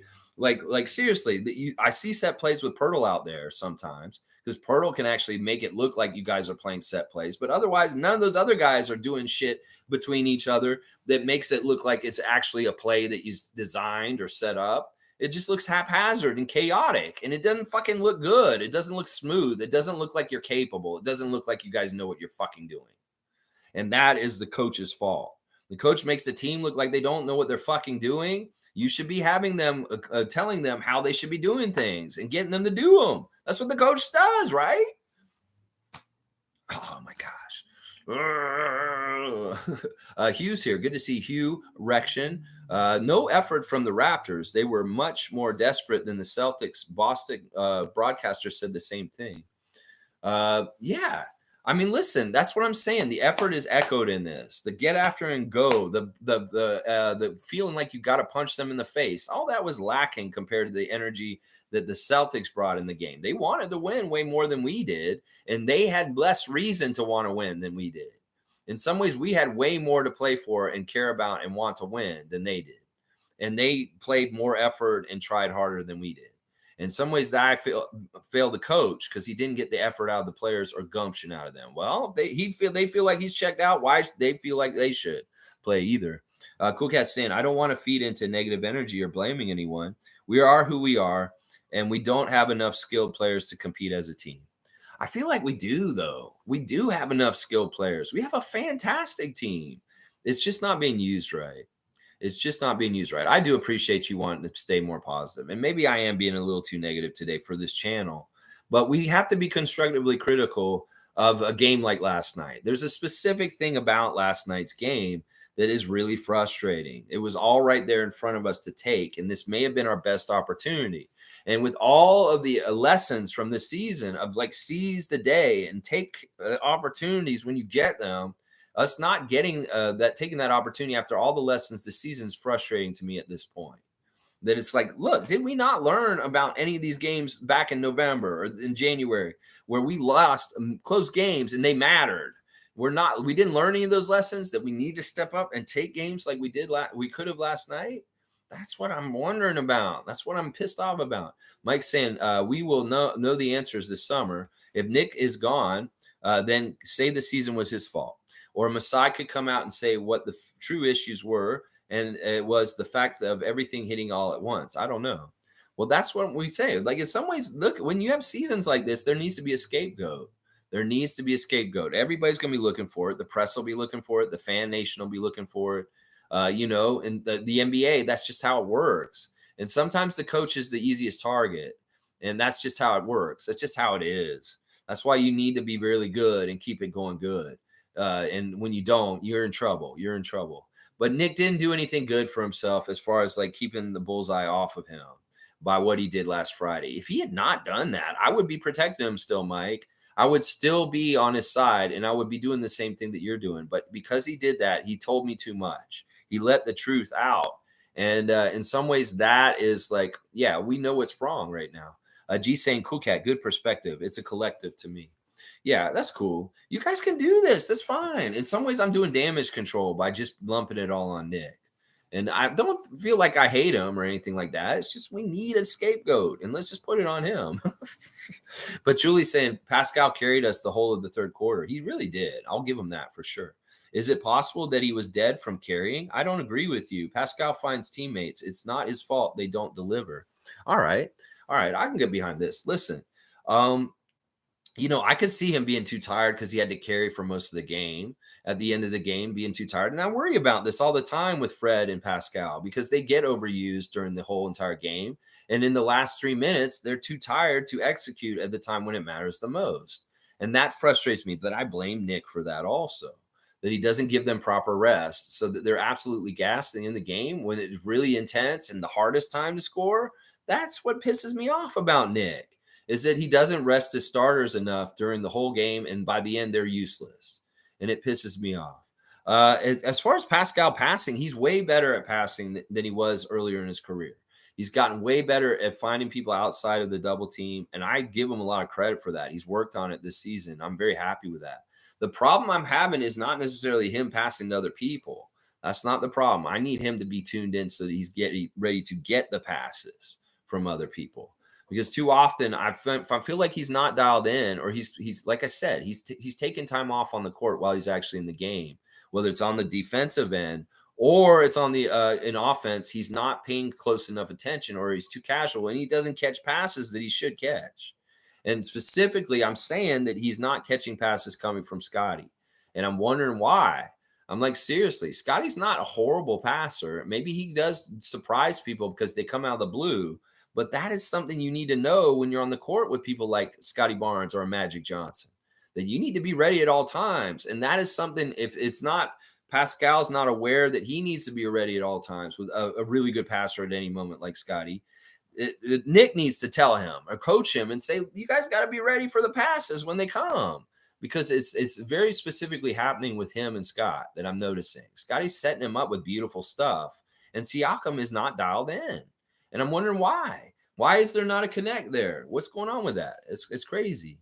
Sheer Khan saying, folks, I'm telling you guys for a while now, if Brown's situation doesn't change much in Boston, we can see Masai go for a trade to get him in Toronto. Pascal's skill value is close to Brown for a one-on-one trade. I know. And I would be all about this, Sheer Khan. Seriously. Jaylen Brown is a perfect kind of clutch player, number one for us. In fact, he's been a number two on Boston, and where he's actually a real number one. And that must be frustrating to him in a way. We made that switch and that happened, and we had Udoka as our coach. This team could be very different next year and very, very interesting. I am open to all that, what you're saying right there, and seeing what happens. In one ways, it may not have to be exactly Siakam. It could be something else, like maybe they want OG instead in some sort of way or something. I don't know. But that kind of talk and that kind of thinking, I'm not usually like that. But this year, after what's happened with us, we need kind of changes like that. And those kind of changes could really help us really be way different next season. So we'll have to see. We'll have to see how it goes. G's saying, I thought Pascal was a bright spot. Don't know if the disconnect is his fault. Yeah, I just it's consistent throughout the season. I'm just wondering why. Like these guys are around each other all the time. They really should be working on team building stuff behind the scenes. Nick Nurse has a PhD in sports leadership. Well, he needs to lead his team to cohesively connect with each other off the court. And that if these guys are not totally like a collective together, as far as like we're teammates, we're brothers, we love each other, and we play one for all for one, and we're together and we're dialed in together. Because that's what teams want to be like the Harlem Globetrotters, where they can pass behind their back, no eyes, and the other guy's going to catch it, like woo, and like everybody's like on the same page. It's almost like they got second nature. They have eyes in the back of their head. They know exactly what the next move of every one of their teammates is because they know each other so well. Why is that not happening with this team enough? I mean, we wanted reps so much last season to encourage this to happen. We wanted this starting lineup together so much and played them so many minutes. Why is this not happening? That's what I'm wondering. Is there some sort of like pieces that just won't ever fit because they just don't fit? Because with this amount of time and this kind of stuff, we should see better results than this. That's what I'm saying. That's the thing that's bugging me. Lion Hunter saying, pretty sure our bench unit has been destroyed every second quarter in games that we've lost lately. If we can maintain those minutes, then we likely win the game and nobody's complaining. This is something I want to say about this. This is how Nick could have fixed this the whole fucking time. He needs to do a different kind of rotation schedule where he doesn't fucking have such a bench unit out there for any period of the game. I've said this all year. He needs to mix and match the starters with the bench way better than he does. That he has a really shitty unit out there for too long a period of time. The second, we lose the game right there. You're exactly right, Lion Hunter. Well, why do you have to have that period of time? You have so many good players on this team. You need to mix and match. And part of the problem is that you overplay the starters as a unit at the beginning of the game. You need to start bringing in guys right away. 5 minutes in the game, take Scotty out and bring Chris in then. And stagger the bench guys with the starters, and you bring Scotty back in with Precious on the next substitution pattern, and you take Pascal and OG out. Something like that. And you just kind of like, but you always have starters out there at all times, at least 2 or 3 of them. But you hide the whole dump of the bench out there. That's a whole coaching fail right there. Like, that's an easy coaching fix, but he doesn't do it that way. That makes me think he's stubborn. That you've seen the failure of this over and over again, Nick, all season. Why the fuck do you keep doing this then? It's like, fool me once, shame on me, you. Fool me twice, shame on me with what you're doing right now. Like, you should know that you're fucking up in the second quarter with your rotations. So why can't you do it a little more, assimilate them together better? Like, both the starters and the bench always hybrid and never just full on, just bench like you do. That's such a fucked up mistake you've been making all season. And I've called it out right away when you did it the first time in like November. And you're still fucking doing it on the last week of the season. That's what I'm saying. He's not getting it. He's there's easy fixes to a lot of the shit he's doing, and he's not doing it because he stubbornly holds to his rotation ideas and patterns. And that's what's really pissing me off. Country Kong's here. Good morning, Raptor Freaks. What an interesting game we saw last night. A throwback, grinded out, defensive battle. Unfortunate we couldn't pull it out. Hopefully we can adjust and beat them tomorrow. I really hope we beat them tomorrow. We need to win one more game on the way out. And I don't know if the game on Sunday here against Milwaukee will be easier than the game on Friday. It should be, probably, because it'll be home court. And maybe Milwaukee doesn't give a shit about that game at all. I'm more worried about the game on Friday against Boston than the one last night, because I know the one on Friday, we're going to see Jason Tatum. We're going to see all the guys we didn't see last night are going to play tomorrow night. They'll play full strength. Watch. We'll probably see the Celtics at full strength, and we'll get blown out tomorrow. I'm trying to be a positive Raptors freak, but in some ways, I'm trying to be real about things right now. And it's more likely we're going to lose even worse against the Celtics on Friday night because they're going to come back with everybody. Smart, Horford, Tatum, and they're going to have everybody on the court. And, well, if we rise above and play with a good effort and match their effort and beat them against all of them, well, hell yeah, I'll feel good. But the chances to beat them were way better last night probably than they will be for Friday night. And I know that. I just know that already. It sucks. We may even get way worse refs too. So it pisses me off. We lost a good opportunity last night. We really did. And Smooth saying neither Chicago or Toronto is deserving of a playoff spot. I don't think the winner of the 9 or 10 beating the loser of the 8. You don't see that. In some ways, I agree with you. Like, in some ways, we don't deserve to be in the playoffs. We have not played well enough to be that team or be there. And I hate saying that, but that's just the honest truth.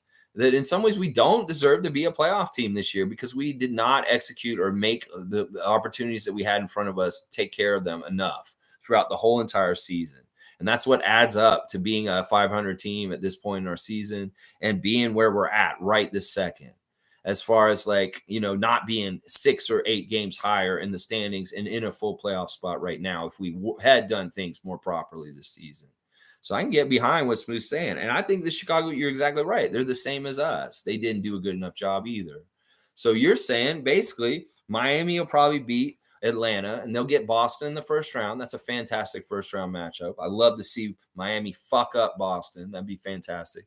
And then, maybe we'll see the Hawks playing against the Milwaukee Bucks in the first round instead of us or the Bulls. Yeah. I mean, I can't get, I want to stay positive, but this kind of does seem like what's going to happen. Space Cadet saying, even if we win the next 2 games, I highly doubt Atlanta loses both their games. With the top 3 teams set in the East, they have nothing to play for. Yeah, I don't think it really matters. I think that where we're sitting is exactly where things are just going to end up by the end of the season. That we aren't going to be in that upper play-in, that we're going to have to play 2 play-in games to try and make the playoffs. And then that means we'll play Milwaukee. And that's just basically the path that's in front of us at this point. So we'll have to see. My logical Raptors fanatic saying we are a young team. Yeah, we're not in the same place as the teams we think we're in the mix with. Patience could be the thing. Pirtle here now changes things, and maybe we just need more time with the big. Yeah, I'll agree with this, Mike. We're a young team. We're in development, and the future's bright. And as bad as negative some things are right now, part of it's just I'm angry about our chances with the postseason right now, presently. That is a lot of reason why I'm angry and emotional right now. Besides Nick Nurse and his fuckery, also the fact that like we're coming in and like in some ways we're playing the best basketball we played all season, but in some ways it doesn't matter because everything's all fucked up. And in some ways, I know the future and everything's going to be real good for the Raptors. It's just we got to get through this bullshit and this tough time right now, and this going out of the season the way it's going right now. Wayne saying Pascal's isolation play is facilitated by his coach, and it's stale. Fred owned the loss, but it's on the core who got to open their mouths when needed. We got to make our open shots. Yeah, collectively, the whole team needed to make their shots way better. I mean, what did we shoot for 3? Let me do the team stats real quick before I forget. All right, we shot 41% from the field last night. We did get one more shot attempt than the Celtics, but they made one more field goal than we did. They only shot 43%. We shot 41%. They did not play well last night. We lost a very good opportunity to beat a team that didn't play well last night. The Celtics were undermanned and they didn't play well, and we still didn't beat them. That pisses me off. That's why I'm so angry today, y'all. We shot 6 of 33 from the three-pointer, 18% from 3. We shot 45% from 3 the night before against Charlotte, and we turned around and shot 18% last night. Is that because it's the Celtics? Yeah, a little bit. Is that because we fucking missed a bunch of open shots? Yes, that is a big part of it. Meanwhile, they didn't shoot that well from 3 either. They were missing a ton of threes that they normally make against other teams. So in some ways, we missed an opportunity because they were shooting 29% from 3. So it's like, they missed a ton of free throws and we still lost to them. They shot 56% at the free throw line and we still lost to them. We out rebounded them by 2 rebounds, 50-48. Both teams had 20 assists. We had 10 steals. They had only 5. We had 12 turnovers. They had 15 turnovers. We beat them in a lot of the stat categories, but the score, we lost by 4. That's why I'm mad, because it was right there. We were within 2, we were within 5, we were within 7, then we were within 4, and then we lost. It's like, what the fuck is that? Take care of business, execute, and win. That's what we need. But I agree with Wayne. This isolating Pascal is stale. People know what that is, and he can't get any creative way of getting Pascal free and get those shots. Don't fucking go to him like that anymore, Nick. It's like you need to be more ingenuity, deciding things, trying new things, and keeping them guessing. And you're not doing that. It is definitely stale. Wayne is right. Space Cadet saying Atlanta isn't deserving of a playoff spot either. Same can be said for Brooklyn. And probably Miami too. There's a whole bunch of Eastern teams that don't really deserve it. We all half deserve it. And that's why it's like we don't all deserve it. And only a couple of us will get in there. And some of us will not totally deserve it. Some of the other team will be half the reason why they deserve it. I totally get what Space Cadet's saying. Like that, there's a whole little range of Brooklyn down to Chicago where none of us really are that good. We really aren't. Cool Cat saying you will be very surprised to learn who the players gravitate towards, Lex. I hope so. And listen, I want to be wrong on things too. In some ways, there's stuff I've said today I know that people don't like. And if I'm proven wrong in the future, I'll be very happy because honestly, the only thing I want is for them to get closer to functional and positive and good vibes and happiness and things like that. And I wonder, like, where's this divide, and where are these people that aren't like meeting up and feeling together? I didn't want to bring this up during the season, but now it's the end of the season. I want to put it on blast because I want to get it fixed. And I can disregard it. I ignored it for most of the season. Yeah, there are issues with people on our team that don't get along, and I don't know who it is, and I don't know exactly what it is and how bad it is, but it's locker room stuff behind the scenes. Fred intimated to it kind of in the interview with Ahmet Man and CJ Miles. He said there's locker room stuff that y'all will never ever know about, that it is proprietary and only between the players and on this team. Well, there's definitely a lot of that shit going on with the Raptors this year that we don't know about that has caused problems with this team. And I don't know who it is and what it is, if it's a feud, if it's just guys don't like each other, if it's just guys just don't naturally fit chemistry wise. I don't know. I mean, I could look at it from the outside and see who likes who and who talks to who and who's smiling with who and talks to who. And, I could make a whole Venn diagram of connective clusters and say, all right, well, let's draw this line from Pascal to Fred.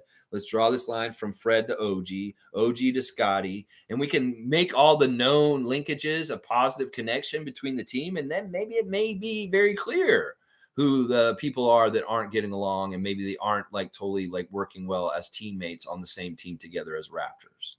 And I don't want to say this until now because this is the end, near the end of the season. And if we're going to blow up this team just a little bit, we may need to like get some people out that aren't working together, is what I'm seeing. But I don't know who it's going to be. Cool Cat, we will learn more this summer.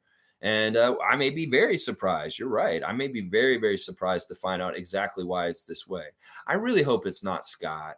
I really hope that this whole thing isn't all because of Scotty and the way he is in some sort of way deep down inside on the team, that he isn't actually a good team player because of certain things with things. Because in some ways, we can look at the chemistry on our team, and it's been fantastic for a lot of ways since the championship year with a lot of the main guys that have been around. You talk about Boucher, OG, Fred, Pascal, even Jakob from his time before, he can kind of be grandfathered into this group as far as like he is a part from before. So he's kind of like already part of that good chemistry. So you got to wonder, who is it then? Is it Gary? Is it somewhere is Gary a weird place, or is it Scotty? I don't think it's Precious. In some ways, Precious doesn't really give me the vibes that this is the kind of thing with him. So I wonder if it's one of those two other guys. I'm just wondering who the fuck it is that isn't getting along with other people, and they need to fucking get their stick out of their ass and start fucking being better a teammate with other people. Seriously, I want to know what it is. Hugh's saying Pascal played well, but he needed that support from at least one other guy. OG, Fred, and Trent all shot terribly from the three-point line. Some one of the passes Scotty makes are so risky, it frustrates me. Yeah, I can get behind that. In some ways, you're right. Scotty does maybe do a zip too much, and maybe that's the flip side of the criticism of me saying that Siakam needs to be ready for him to throw it to him. That maybe Scotty needs to dial it in and maybe make it a little more simple and not too crazy and flashy. All right, we can go that way too. I mean, that's a fair side of the coin with the whole misconnections between him and Siakam recently. Is that maybe Scotty's just giving him shit that's just not easy to handle, and that's not fair to Siakam. All right, we can say that. I can get behind that. And you're right. Siakam did so much last night. He can only do so much. Who's going to step up beside him and take the scoring load and get 20 points also? Barnes had 18. Precious had 16. But other than that, 12 from Anunoby, 10 from Pirtle, 7 from Van Vliet. That's not enough points overall from anybody else. 93 points is not going to win you games in the NBA today. No, it's not. That's not enough points. Michael Furlano saying 2 for 13, Fred Van Vliet. Yeah. Yeah, oh, it's not even it's worse than that. It's 2 for 14, man. It's not even 2 for 13. It's 2 for 14. Now, I know, but once again, he went ahead and he owned up to it and said, "That's this game's my fault." He said it himself. He said, "This is on me. That losing to the Celtics tonight is my fault." And in some ways, I got to admire from that. But in some ways, we should get on him still. Wayne's saying, careful, Lex. Are you agreeing with David Thorpe and Chev? Have to say, I'm quietly there for a while with your starters with no accountability for subpar performances. Um, well, I hate that David Thorpe is coming true in some ways. Like, listen, when that account came out, I thought it was very destructive for our team. It pissed me off at the time. I did the whole Masai calling David and saying you're dead to me and all this kind of stuff. In some ways, it has come out true. In some ways, what's happening here that may be true. What David Thorpe was saying, I didn't want to believe it, and I defended Nick at that time. But now evidence and things are coming around to the point where maybe David Thorpe was right all along, and I hate that. And I don't mind agreeing with Chev. I don't really like David Thorpe, and I don't want to agree with him. But in some ways, yeah, I guess I am agreeing with them now. It sucks. Uh, um, yeah, I have to say I'm quietly there for a while with starters with no accountability for subpar performances. Yeah, we just need these guys to step up. If you're gonna make a certain amount of money and playing on the Raptors, you need to be those leaders, and we need you to do it in an effective, smart way that you're making the shots. Hughes saying, as much as I love Fred, he's losing credibility for me. No top 50 players multiple one of 12 games throughout the season. He brings good defense and playmaking, but the shooting should be his good spot. Yeah. Well, in some ways, he's saying the thumb got bent back and that he was hurting, and that was part of the reason why he didn't shoot well last night. So he has an excuse, but no excuses in today's world. No way at all. Smooth saying Bobby Webster flying out to Boston to discuss converting Doughton is odd, in my opinion. Perhaps there's more to the meeting. Man, if he comes down there and he says, Nick, you're fired, I'll be like I said, he could come in there and say, all right, let's talk about Jeff. Should we convert him? Yeah, you should definitely convert him, Bobby. He's fantastic. All right, Nick, we'll convert him. You're fired. Oh, what? Whoa. I mean, seriously, let's let Earl Watson run this thing for a second. I mean, I say Adrian Griffin too, but I think he's going with Nick. I say let Earl Watson run that team for a couple games real quick. Trevor J saying the Raptor team bench players played like they had a hangover last night. None of the bench players showed up. Only one Dino had without a one, only one did not have a hangover. It was Precious. I don't believe in all that. Chris is not going out and partying. That's not why he didn't play well last night. They just didn't play well. And then also, like I said, in some ways I'll blame the coach for not utilizing his bench effectively in the right places and the right roles and putting too many of them out there all at the same time. G saying, is it possible management has their eye on a pick and Nurse would rather playoff experience and he is deflated? This may be far fetched, and I don't want to start rumors, but some front office decisions have had mixed messaging. Well, that's why we're trying to suss this all out and figure this out and figure out what's going on. Maybe there is a little bit of a difference of opinion on what we should be doing exactly right now. Nick Nurse is not a development coach. He's a win now coach.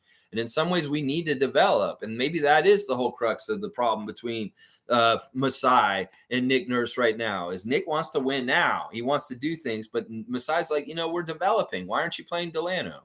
Why aren't you playing Coloco? It may be that that's the huge part of the argument this whole season is that is part of the problem. That could be right. I know you don't want to like start rumors, but who knows? Space Cadet is asking, what did David Thorpe say? David Thorpe is a basketball coach. He coached at the high school level or something, but he's an old friend of Masai Ujiri's that he knew him before Masai got any kind of GM job. In fact, David Thorpe was the person that helped Masai get his first job in the NBA with the Orlando Magic. And he owes some things to David Thorpe in some ways. Well, I speculated earlier this season because David Thorpe went on a podcast and he started saying that the players are not listening to Nick Nurse anymore and they tuned him out, that they don't like him anymore. And he said this shit back in January or like December.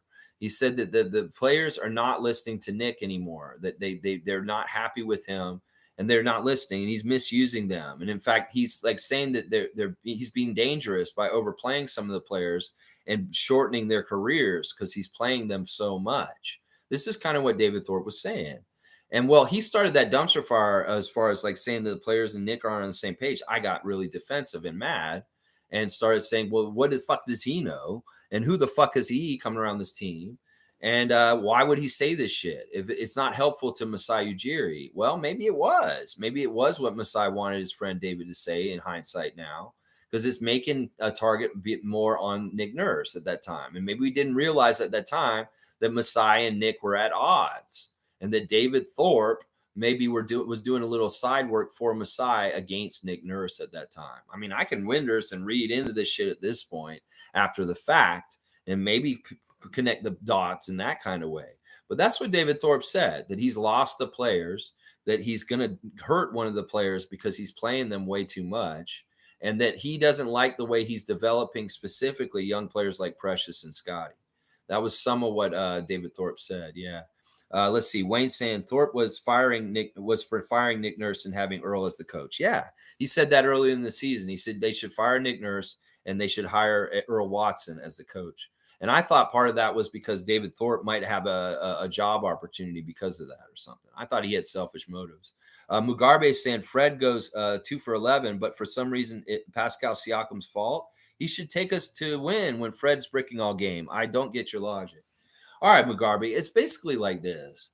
It's like, I understand Fred didn't shoot well. Well, if he's not shooting well, then we need Pascal to step up even more in some ways. Look, I'm not that against Siakam. I'm just giving you my general criticism for the whole season. And maybe it isn't warranted after last night's game.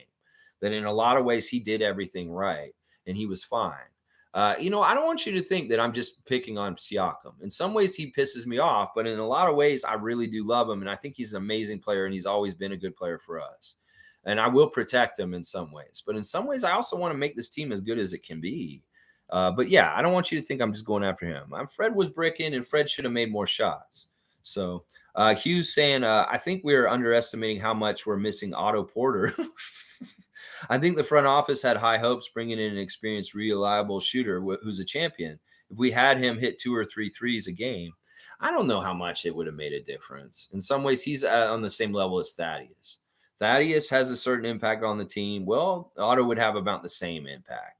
It's not like he's going to have a super, super crazy good impact. It's not like he's another Gary Trent Jr.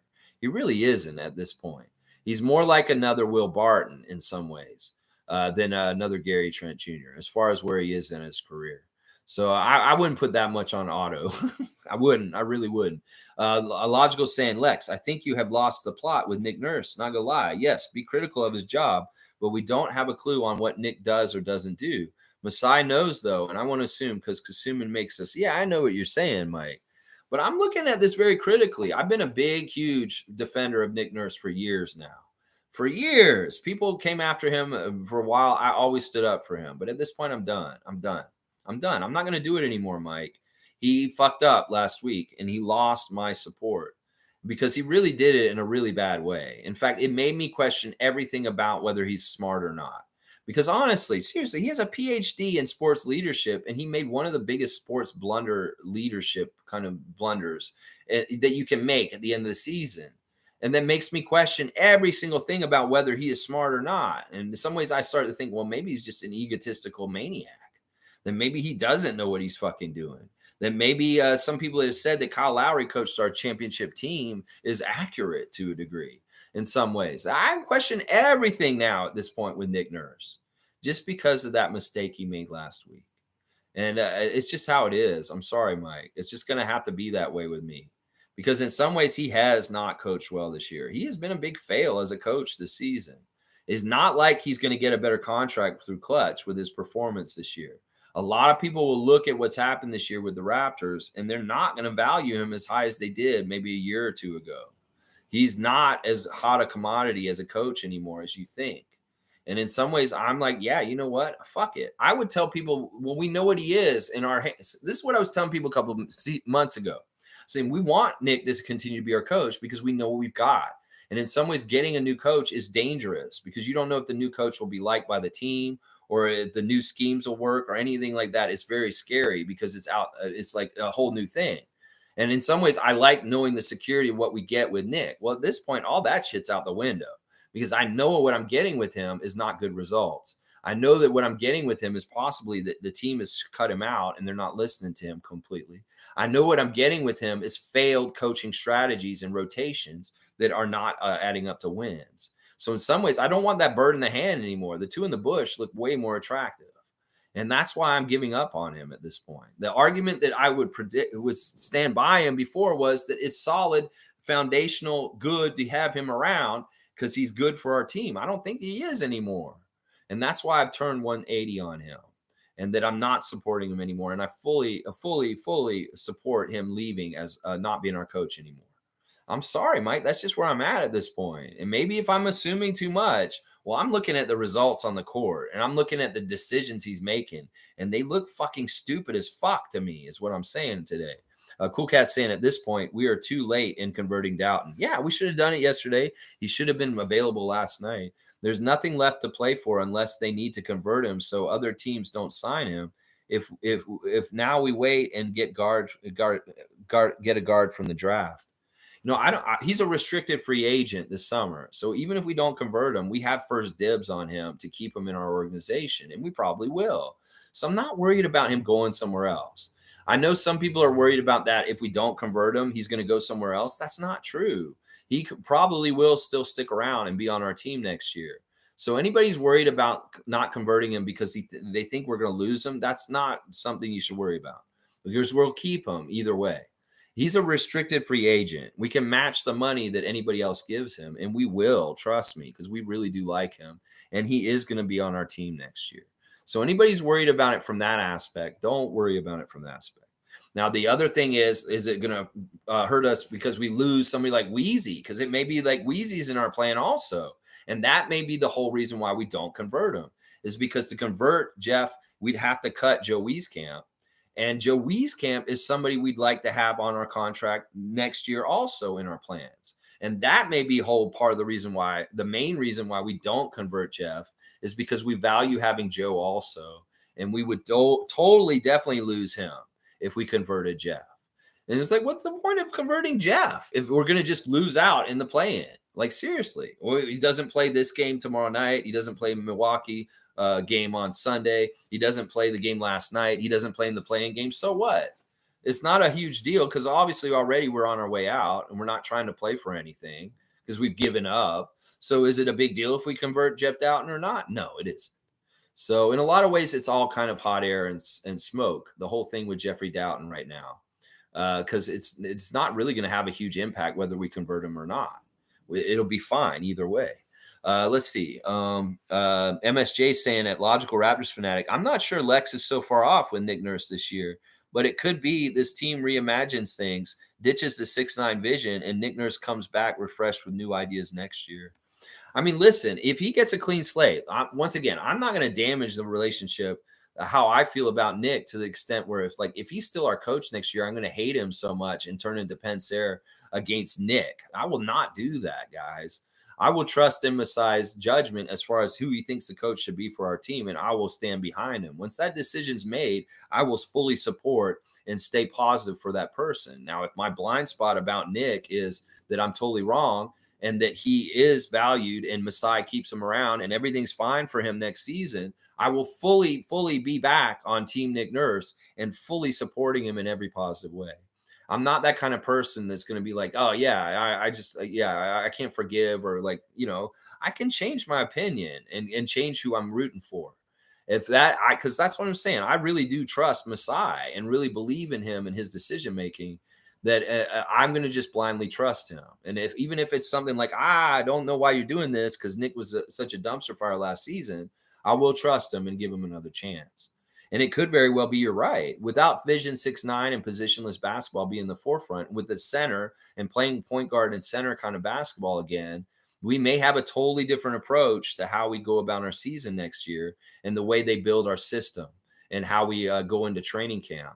That may be way better than what we did this year. The Vision 6'9" has been a fail to a degree. So I'm okay and open to whatever happens, whether it's with a player or our coach. I just want to see better results and positive things moving in a direction that way. Mugabe saying it's not true they have a chance to sign Brunson on extension for 4 years, 40 million. They did not. Well, that's not what Mark Cuban's saying. He's the owner of the Mavs, and he said that they never even gave him a chance to re-sign with him. That they actually told that Jalen Brunson told him, he said, "Yeah, we'll come talk to you," but he never actually circled back and came back and talked to him. He just went straight to New York without any like consideration of re-signing back with the Dallas Mavericks. This is what Cuban's saying. This is what he's saying. He should know. He's the end all be all everything for them, like Messiah is for our team. And I believe Mark Cuban on this. It makes a lot of sense that Jalen Brunson just wanted to go play with his father as on the team that he's coaching. It makes a lot of sense. Think about it. Hughes saying, I didn't like how OG played with all honesty. His super aggressive defense can hurt the team at times. He also went back to his bulldozing driving technique. Sam Hauser was locking him up. That just sounds bad. Nobody should be getting locked up by Sam Hauser. That's for sure. I mean, there were some gambles at certain times. There was that one Scotty did in particular that was really bad. That Jalen Brown got a really nice, easy layup because he bit on a give and go, and then Jalen just went, and Scotty got totally blown by. There were a couple of plays like that where they really fooled us. And that's the kind of stuff I wish we did more to other teams too. Like, why can't we do that kind of stuff to other teams? OG wasn't too. I mean, he didn't shoot well. That's one thing. It's like he's been so money shooting wise recently that it is kind of weird all of a sudden to see him not shoot well at all. Yeah, he could have done better. It's too bad. He had a lot of shots that if they'd gone down, they would have really helped us. Him and Gary and Fred for sure.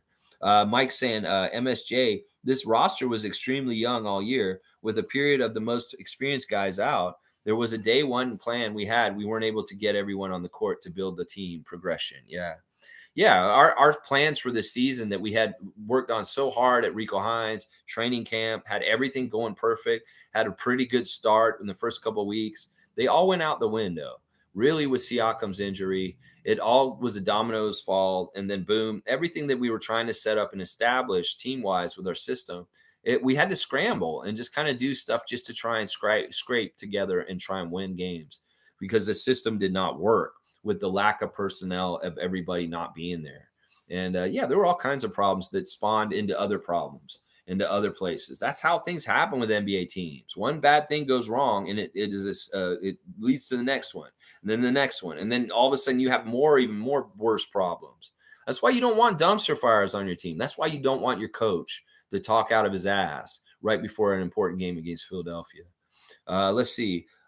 G saying one player with that edge will punch you in the face would make a huge difference on this team. That's it. That's exactly what I'm saying. We need a Jalen Brown.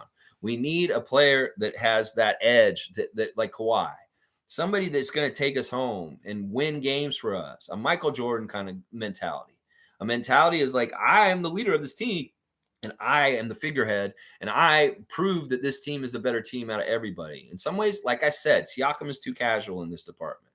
He doesn't care enough. He's like, his life is good. He can go to the islands, he live his life, and in some ways he doesn't care enough. He doesn't have the drive enough in some ways. And that's what worries about me about him being the number one in that kind of role, is he just doesn't give a shit enough in some ways that it translates on the court. Maybe he does give a shit, but he just can't make it happen on the court. Whatever way it is, there's a disconnect between him being a true superstar in this league and taking over games and winning them. And that's what I'm worried about. I want him to be a number one that can do that. And I wish he would. He'd just do it so I could be, yes, Siakam is that guy. He's turned the corner. He's now a superstar that can win games and take over games at the end of the game and take it home, score like 8 points in a row and fucking win the game for us right at the end because nobody can stop him. Because nobody can stop him at all. That's what I'm saying. Cool Cat's saying last season in crunch time, it was Pascal and he was successful when Fred was out. Last season, Pascal had Scotty in his wing as his wingman. This season, Nick Nurse's man is Fred, the point guard, and he never corrects him or changes. That's kind of true, but not really. Last season was Fred too. Fred was the clutch guy in the games last season that won a lot of games for us last year. He was the one hitting the big dagger threes. He was the one taking us home and scoring important baskets to help us win at the end of games. Siakam had his part, sure, but much more. If you look at the clutch stats from last year, Fred was one of the most clutch Raptors out of all the Raptors. He had way better shooting and important points in late game situations that won us games last season. This year, he's not been good at that. This year, he's been off with his shot in really key times where we needed him to be better. When nobody else was around, Fred's shot just disappears, like last night. Well, there's been a lot of games this year also where Fred has had his shot and he has taken care of business at the end of games with daggers, threes, and making sure we win, but not every night. And you can't do that every night. And sure, there were games last year where Siakam stepped up when Fred wasn't playing well and took over things, or Fred was out, or something, stuff like that. For sure, that's definitely true. And we even saw OG do a little bit of heavy lifting as the number one guy when Pascal would be out in certain places, like a game in New York or things like that. But that's what I'm saying. I mean, I know Nick does really key on Fred a lot, and some people are very critical of that. And I will get on this argument with you guys from that side that maybe you're right. That, Nick, you need to stop fucking making Fred such a focal point at the end of games.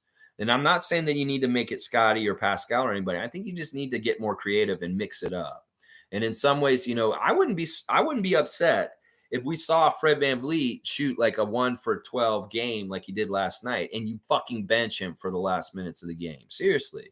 I know in some ways you can't do that, but if you know he's hurt because his thumb got bent back and he can't shoot anyway, and in some ways he's a liability, why even fucking play him at the end of the game? Have the balls to bench people like Fred and Pascal at the end of the game if it doesn't make sense for the situation that you're in.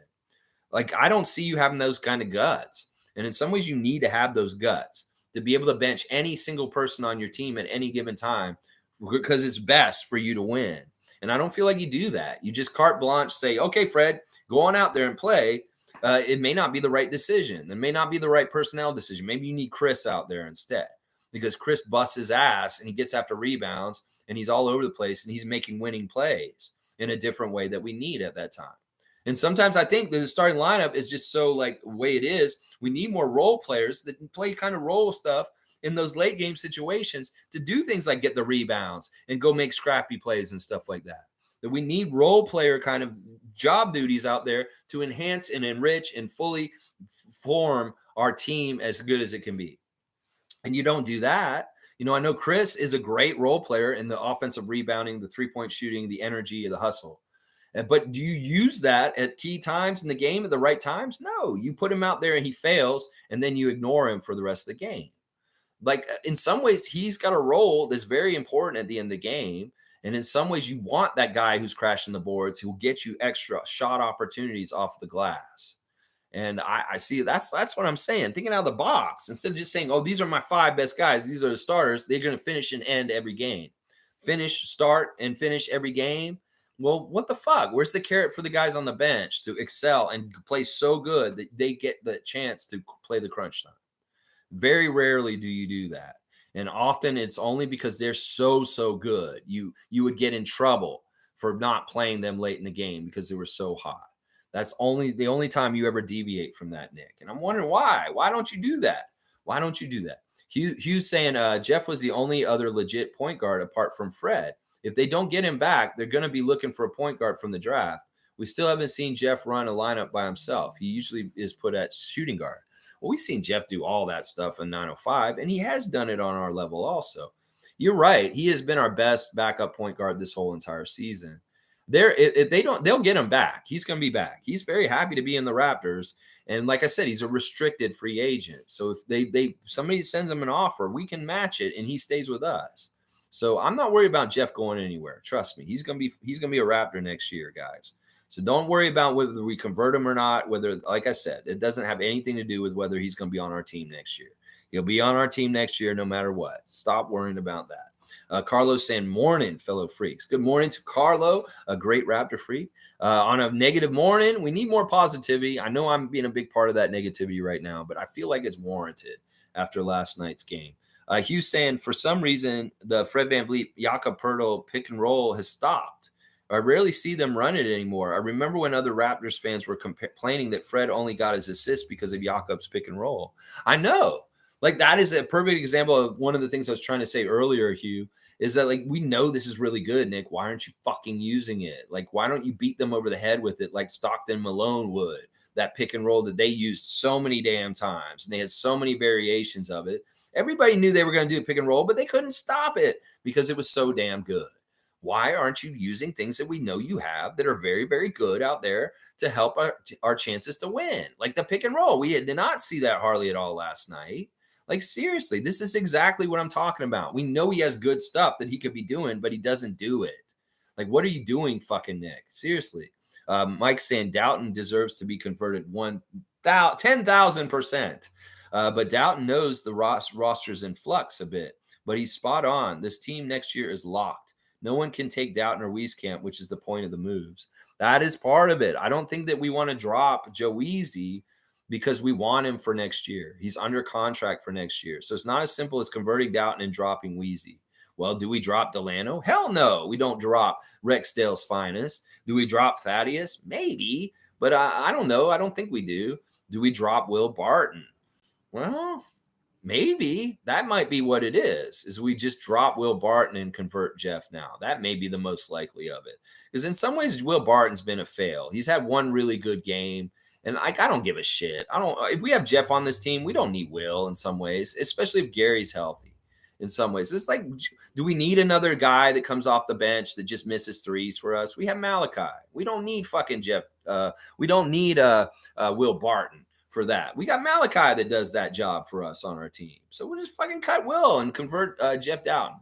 Because you want Joe Weezy for next year. I don't think Will Barton should be on our team next year. He was waived by the Washington Wizards in the middle of the season. He's like a last grasp straw at a vet to see if we can get him going in some sort of way. And he hasn't. He hasn't. So fuck him. Cut him and convert Jeff. Cut Will Barton. That's what I'm saying right now. Let's see. G saying, I am a Nurse fan, but it's true. When they need to make a three, put all the 3-point shooters on at the end of game. The adjustments have been painful. See, that's what I'm saying. We're Nick Nurse apologists. We're Nick Nurse supporters. We're Nick Nurse fans. Like, honestly, I love Nick Nurse. I think he's an amazing coach. I think he's so awesome in so many different ways, but he has been failing this year. He has failed this year. I'd say he did a way better job in Tampa season, coaching this team with all the adversity there. But this year, he just threw his hands up and gave up at a certain point. And I do think it was when he left the team in December. Ever since then, he's been different. He's been different. Mugarbe saying, I think Nick Nurse is messing up the team. I think Nick Nurse is messing up the team, but I do understand you. Sometimes Pascal pissed me off for not being selfish and take over the game. Yeah, that's what I want, Mugarbe. We're fans of Pascal Siakam. We are fans. We want you to be that hero. We want you to get that shine. Don't shy away from it, Siakam. Go take it. Go take it. That's what Michael would do. That's what Kobe would do. Mamba mentality. Go take it, Siakam. You have all the skills in the world. In some ways, you have so much power, and you're not totally like diverting it or using it in the correct way to go and take it. And that's what I'm saying. You want the accolades. You want the shine. You want the respect. Well, go earn it by taking it, by being an amazing, incredible closer that wins games. That's what I'm saying. I love this so much. In fact, I don't want a birthday wish or a Christmas present this year. I just want Siakam to rise up and be a number one star, a true number one that wins games consistently. If he can have that click this summer with Rico, all of a sudden, like Rico said, oh, Pascal's changed this summer, Nick, or whoever is the coach. Earl, he's changed this summer. We did something this summer different, way different after this last year. And you're going to see something different with him. Oh, that'd be music to my ears. I'd love to see this happen with Siakam, where he just gets selfish and he takes over the game. Yeah, yeah. Space Cadet saying at Hugh, Boston defended the pick and roll really well. That's why they couldn't execute it. Yeah, I think that's probably right to a degree. But still, where are the adjustments? Where's the genius coaching, the adjustments, the in-game chess game? Nick Nurse, are you playing chess anymore? Or are you just hitting that button and just saying passing like a chess player would? Yeah, pass. Pass. Are you even trying to fucking make a gambit? Are you even trying to make a move 5 or 6 moves ahead of the other team? Are you in the game the right way? Are you in it to win it? Or are you just in it to get to the beach? Because that's what I'm thinking you are. You're in it to win the beat, get to the beach. Carlos saying 100% Nick Nurse is checked out. Horrible plays in the last 5 minutes. I'm ready for a new coaching era with emphasis on offense and average defense. Your points on Siakam is valid, but there's also no place for him right now. Yeah. All right. I mean, seriously, I want to be fair and balanced on this. I think I beat the whole Siakam thing today like a dead horse, and there's no reason for me to continue on it. I'm glad you guys are standing up for him. And in some ways, I am being a little too hard on him. I got to agree with this. It's just, I see the potential. I just see the potential. And I'm like, oh, you can do it, dude. I know you can. Just get there. Read all the books that Michael and Kobe wrote. Read everything about their mentality. Go watch the fucking Last Dance, Siakam. Just go learn about Michael Jordan and learn about why he looked at the game. And can you maybe add a little bit of that to your psyche and the way you look at the game? Because in some ways, I just don't feel like you care about the game as much as some of the main big time players in this league do. And in some ways, I know it's easy and it's fun in some ways, but you need to, I know it's not easy also. And it's like you should be really like looking at it in a certain way that I don't think you do. Let's see. G saying it was so predictable. The last shot was going to Fred. Even giving it to Barnes for the three had been fun. Would have been fun. He made two this game. Anything. Just shake it up. Keep them guessing. You guys are way too predictable and too easy to figure out. Cool Cat saying, Lex, I should have some good spliff delivered as a gift to calm you down. Yeah, I'm okay with that. Cool Cat, that's awesome. That's so sweet of you. I was able to remove my emotions this season, long time ago. I have accepted who we are a long time ago. We are who we are. You know what? Listen, you guys are a great voice and a great balance for certain things. I mean, I've been very angry since last night. That's true. I have had my emotions at a high because I really did see the opportunity last night was really, really good and we should have taken it. I don't want to get swept by Boston this season. And if we don't beat them tomorrow, we will be swept by them. And I hate that. I hate that so much. In some ways, I feel like the NBA orchestrated it to be like that. In some ways, I feel like they don't deserve to be where they are in the league because they really do get their hand held. You saw the referees give them every single 50-50 call last night. Every single call that was ambiguous between it could go either way, they gave it to Boston. And I hate that. I hate that so much. I know they handhold them so much in this league. They really do. They prop them up and help them. And as much as we have games that we lost because of referees, they have games that they won because of referees. I know they have this year. But hey, I'm not going to turn down good weed anytime. I love the sativa. I'm not an indica guy. Indica makes me really mad and angry and depressed. But sativa is my thing. Yeah, I'll smoke some sativa. Space Cadet saying, "Gee, do you mean the very final shot of the game?" I think so. G saying, "Yes, no, it's out there to give it to Scotty, but they would not have predicted that. Something unpredictable would have been nice." Yeah, or even if they're trying to shoot a three, fucking do a trick play and get a shot close to the basket instead. That's what I'm saying. You get too predictable with the situations and stuff. Go for a quick two, get a dunk. Get OG cutting to the lane and throw it to him and get him a lob or something. I don't know. There's all kinds of different ways you could do it. Space Cadet saying, I thought the play was originally set up for OG, similar to the game winner in the bubble, but Boston broke it up. That could be too. I mean, who knows? I didn't pay that close attention at that point because I could already tell they were going to lose and I was pissed off. I was like, yeah, you guys are fucking it up. You should have been executing way better, shooting way better. You're defensively doing pretty good, but you're not executing at the times where you need to execute and get scores and go overtake them. And I was just, in some ways, I had turned it off with like a minute or so to go because I was just like, yeah, I can already see what's happening. Mike is saying other high level coaches are copying the ways Nick plays defense, but now after a pregame presser where he had a mistake, that has now made him into a lazy bad coach. Lost the plot. No, listen, I don't even think his defensive shit is good anymore either. I'm starting to believe these people that say he runs our team so ragged on defense that they have no energy to play good on offense. And that I'm starting to agree with somebody who said earlier that they want to see a coach that would come in and balance it a bit more and maybe focus more on the offensive side and putting energy on that side in some ways. It's good to have a good defense, but in some ways, maybe do we need to be so crazy with our defense absolutely the whole entire game?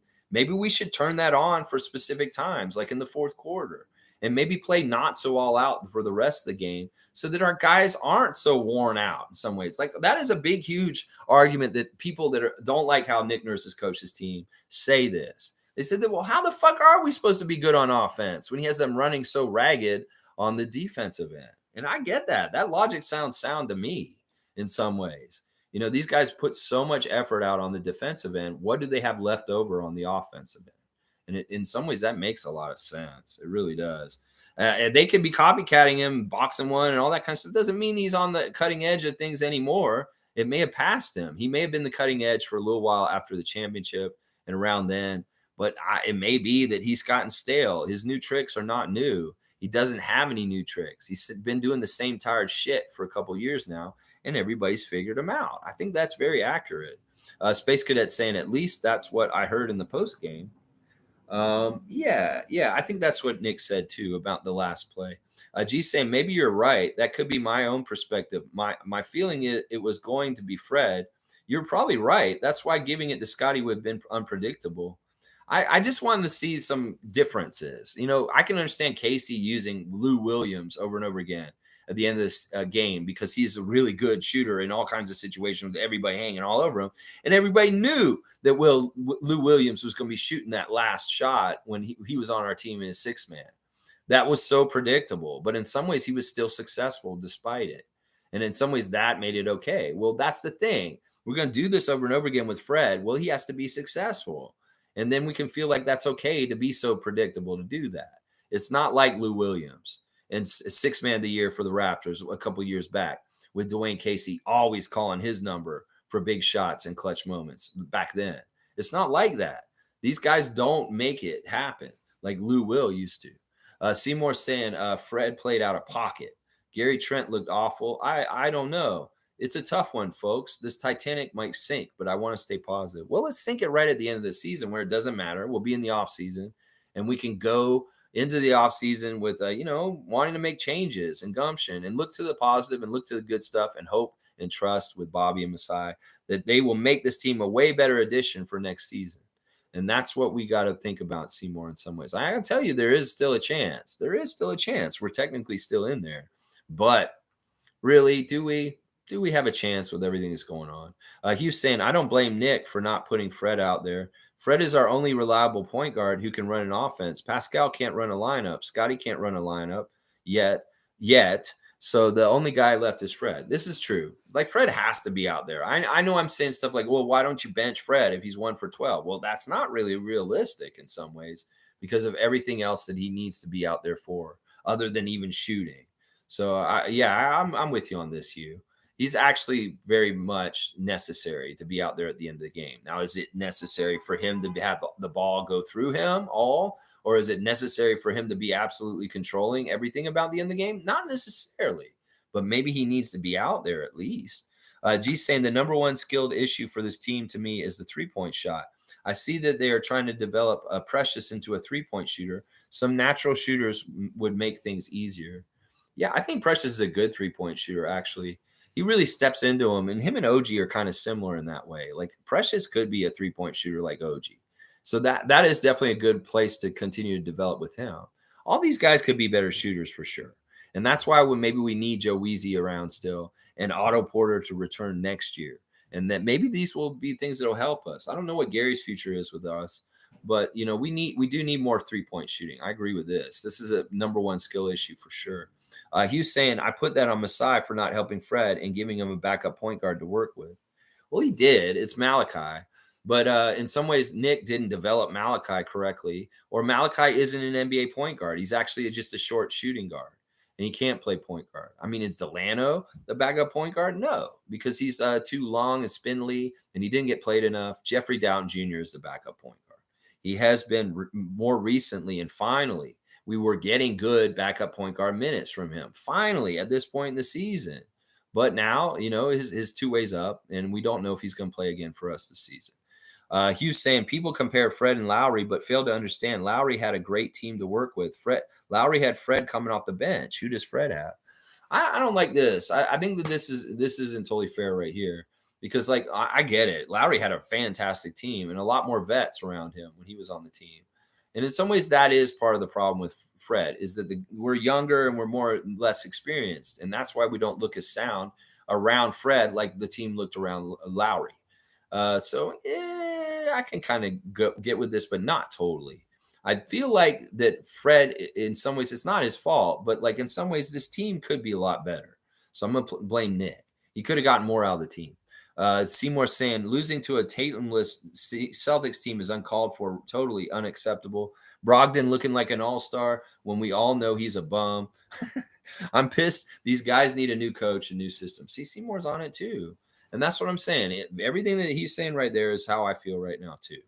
That like this is a Tatumless Celtics that we lost to last night, and we had everybody back. We had Gary back. We didn't have any injuries last night. We had the full Raptors team, and we lost to a Celtics team without three of their starters. That's fucked up. We should have won. We should have won. Wayne saying precisely, Lex. Guys who are not starters are hot, and he takes them off anyway for starters and not having a good game. He's done that all season, and he does that not keep all starters accountable. I know. That's why I'm mad at Nick. He doesn't have the same rules for his starting five as he does for the rest of the team. And in some ways, that's not good because it really does show a stratification between the players. And in some ways, that doesn't help the guys that are below it. They don't get better because of that kind of system. In some ways, it really makes me question his PhD. It's like, dude, don't you understand how to grow guys and bring them up in different levels? You have such a dividing line between the haves and the have-nots on our roster and how you treat them and whether they get time or opportunities, that it's like, why would these guys at the bottom feel like they have any opportunities? Because you really don't give them. In some ways, Eric Flynn is right. Eric Flynn has been right about how you treat your bench, Nick Nurse. And it's annoying. It's very annoying. And you're right. The starters aren't held accountable like the bench are. And in some ways, that really pisses me off. That these starter guys need to be held accountable for their mistakes and lose time on the court just as much as the bench guys would. Mike's saying losing makes everyone upset. Lex, hang on, I jumped. Guys, don't write any more comments. I'm going to just try and finish up now. Okay. Because there is a lot still, and I don't want to be here all day. Because it is afternoon already. Oh, yeah, there's way too much out there. So definitely don't write any more, guys, please. Holy crap. They're almost too much. Oh, Kevin's here. Kevin's here. Good to see Kev. Kev, you gonna come over and hang out with me, Kev? That'd be awesome. All right, losing makes everyone upset. Lex, you think you're upset times that by a million, and you could maybe understand how the players are feeling at the moment. The players aren't robots. The season has hit the players too. I don't know. They in some ways they have turned off and they're not totally like upset like I am in this moment. I mean, I'll bet they're upset about last night, but I don't know for sure. I mean, losing does make everything really hard and tough for sure. For sure. For sure. I hate it. Hughes saying now Ron Harper is 6'6" or 6'7" and has a big body. He can shoot and he can drive. I would like to see more of him to help him get his reps. Same with Delano. He's got all kinds of talent. He can steal, he can block, he can rebound. He's very much like Scotty, except a smaller kind of Scotty. He's got a big body like Scotty, and he can go down low and do big body like bully stuff in the low post, but he's all around. Like he gets steals, rebounds, assists, blocks, and he can shoot the three. So he's an all-round player, but he's just like a smaller all-round player. So in some ways that'll hinder his career. But the fact that he's so versatile may actually really help him have an NBA career also. He'll never be like a starter or anybody who's like super, super good on a team. But I could see Ron Harper Jr. becoming a very valuable bench player. He could end up being like a Norman Powell, maybe, like on that kind of level. Not starting all the time, but definitely a good guy off the bench in certain ways. Fiercely saying Mikal Bridges and Cam Johnson seem to have a blast with the Nets. All we see is good vibes before the games, and they were recently traded. That's what I'm saying. Is like, why can't we have more good vibes? Why can't we? Like, Memphis has been a dumpster fire with dysfunction, but the guys are still dancing and having a good time, and they're all together. And like, even though their captain and their main player got in trouble for being a gangster and all kinds of crazy stuff, they're still like, party time, everything's fine. Why the fuck can't we get back to that, Raptors? You know, when we saw CJ and Fred talk this week on their podcast, the camaraderie of the bench mob and the vibes and the feeling of togetherness was so strong, and how they said it that you could feel it still in the podcast years later, and the connection between CJ and Miles and Fred VanVleet. Where are those fucking connections? Do we need a bench leader that can organize them like Fred did back then for the bench mob? How can we get this kind of shit going on the team more? Do we need more team functions outside the game where they hang out and they do stuff together? Do we need more drills and practice that produce more connectivity between the Raptors so that they're making passes between each other? or playing more like the Harlem Globetrotters would, like woo, woo, this, eyes behind the back of my head. I can see you wherever you are. I know where you are because you're my teammate, and I love playing with you, and I hook you up. There's none of that kind of shit with our team, and there should be. There should be. Oh my gosh, there should be. That's what I'm wondering. Where is the good vibes? Where is the good connectivity? That is what I want. Space Cadet saying, Hugh, you were right. Bobby and Masai have never gotten a competent backup point guard. Really unacceptable. And they waited until halfway through the season to get us a center. Well, some of that is just like it's just like really dumb. Like, I don't know, it's timing with Jakob. They couldn't get Jakob until they did at exactly when they did. There's nothing we could do about that. And finally, it happened. That train came to the station. Thank God. Now, as far as the backup point guard, we've had backup point guards, but they've had different success. Some of them have been big fails. Malachi at times is supposed to have been this backup point guard, and he's filled in and been the backup point guard in recent years. Not this year as much, but last year when Fred got hurt in the second half of the season in New Orleans, Malachi stepped in and played point guard until he got hurt, and he was actually really, really good at the role at that time. Well, this time now, Jeff is the best and most confident backup point guard, and we see where we're at with it. It's good to see you, Kevin. Kevin, I hope I'll see you in just a little bit. My good friend KD Clyde is here in town from Calgary, Alberta, here to see Depeche Mode this week here in Toronto. My good friend Kevin, I haven't seen in a bit. Hopefully, I'll get to see you this afternoon. I'm glad that you jumped into the discussion today, Kevin. Great discussion. Thank you, sir. And I hope I get your sub, my good friend, and know that I'm here every day doing this, man. All right, let's see. DJ saying, putting self in players' shoes must be demoralizing over time, having to be twice as good every night just to overcome Canadian reffing disadvantage. Tough for vets when youngest brothers steal the show. Yeah, I mean, in some ways, you can't have an ego on this. You really do need to have a team mentality, us versus them, us versus the refs, us versus the other team, us versus the NBA in general. And that's part of the hard thing about being bought in with the Raptors. It's like, sure, there's easier routes. You could maybe try and get on another team and have an easier career in the league because the other teams get better reffing. Yeah, you could do that. But in some ways, if you're in this foxhole with us, you better be in it with us and be together because we need y'all to be together to overcome it all. And that's the thing that pisses me off. I mean, listen, I don't know what these players deal with. There's so much pressure. I have no idea. I can't even fathom a pinky finger of the pressure that it takes to be in the NBA and being on such a spotlight and scrutinized. But I'm just saying, if you're there in that level, and that's why you get to pay all those big bucks, that is part of it, the scrutiny. And I just want them to be better and improve. That's the main thing I want in all this. Mike's saying there's a future where this team is exactly the same, but everybody has a better playbook on what not to do. Like maybe some tweaking and a new approach could do the thing. Now with Pirtle fixing a lot. All right, yeah. I mean, I hope so. We can make some quick switch changes. Well, why don't they fucking do it in the middle of the season and do it right now? Why do we need to wait for the off season and to start everything over then? Why can't we start changing these adjustments now and see if we can get success from them now? Where are the changes now, Mike? What is Nick doing with our team right now? Has he checked out? Is he gone off to Tahiti in his mind now? Like Hacksaw Jim Duggan is in Tahiti with his beautiful wife right now. Is he there with Hacksaw Jim Duggan on the Black Sands beach of Tahiti already? Because that's where I feel like he is right now. Jason Williams is saying 100%, Lex. 100%. Thanks, Jason Williams. Good to see you. Smooth saying, respectfully, as much as I love Pascal and his love for us, he's just not an alpha. And we need him to be an alpha, and he's not. He's a beta. I don't like using these terms because they're loaded, but I totally get what you're saying, and I won't disagree. In some ways, it's a killer instinct. It's a certain kind of like way, like some men are just aggressive, and some men are just passive. And in some ways, I feel like there's a passive side to Siakam that doesn't help him with his NBA career. And that is what I've been trying to get at. I think that without using the term alpha, because in some ways it's a loaded, stupid ass term, in some ways, I'll say that he's just not aggressive enough in some ways, and that he needs to be more aggressive in certain things, and then it'll be better. Fiercely saying, I have a feeling there will be changes right after the play and run, way before the summer offseason. Yeah, I hope so. I mean, do a regime change. If it's a coaching change, do it right away. Don't fuck around. Don't even try and get into clutch negotiation tactics with Nick Nurse and him going back and forth and getting our media all involved and having a circus and causing maybe even more dumpster fire, Masai. take this seriously and get it done quickly and fast so we know the change is happening and just get it done so we can start building right away and there won't be any kind of lingering distraction of Nick and maybe some bullshit that him and Rich Paul and them are going to try and do this summer.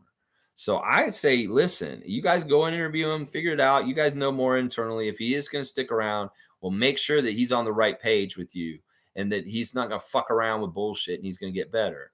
But in my head, I'm thinking you need to just fire him as soon as the season's over. Just fucking fire him and scapegoat his ass for this season. Seriously.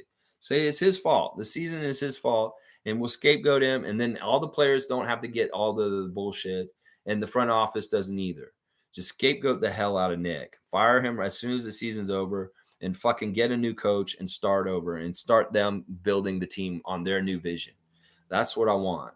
Let's see. Mike's saying this weekend's drop. I hope this weekend's drop. I hope it shows how Masai is going to try and look at the season this summer and the decisions this summer. Masai has delivered the sum of the criteria. What? He is using to judge this season. Mike, once again, it's not totally clear what you're saying. I don't understand what you're saying. Lionhunter saying, I thought Fred was fine the second Charlotte game. He had decent numbers. It's just last night the shooting was off. It was very off. They're blaming the thumb that it got caught in a jersey. Fiercely saying, the thing we see Pascal as the number one. However, Fred identifies himself as the leader. There's a discrepancy right there, in my opinion. Well, it's actually been sussed out before in a lot of ways. The way that he looks at it, I don't think is that Fred sees himself as the number one. Fred's definitely the captain. There's different roles. Like in some ways, it is kind of like Stockton and Malone. Karl Malone was the number one. He is very much the most important player on the Jazz. He was like that.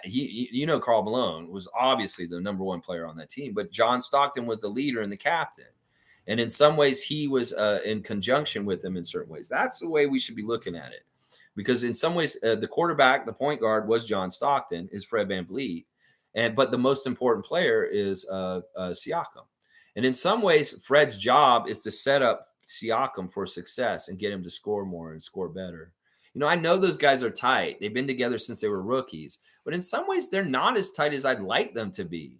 Like in some ways, once again, I worry about Siakam's connectivity with people, even if they're his friends, even if he's been with them his whole entire fucking career. Sometimes I feel like their connectivity could be way, way better. Like if you think about the connectivity between Karl Malone and John Stockton, well, they fucking played together for 6 years.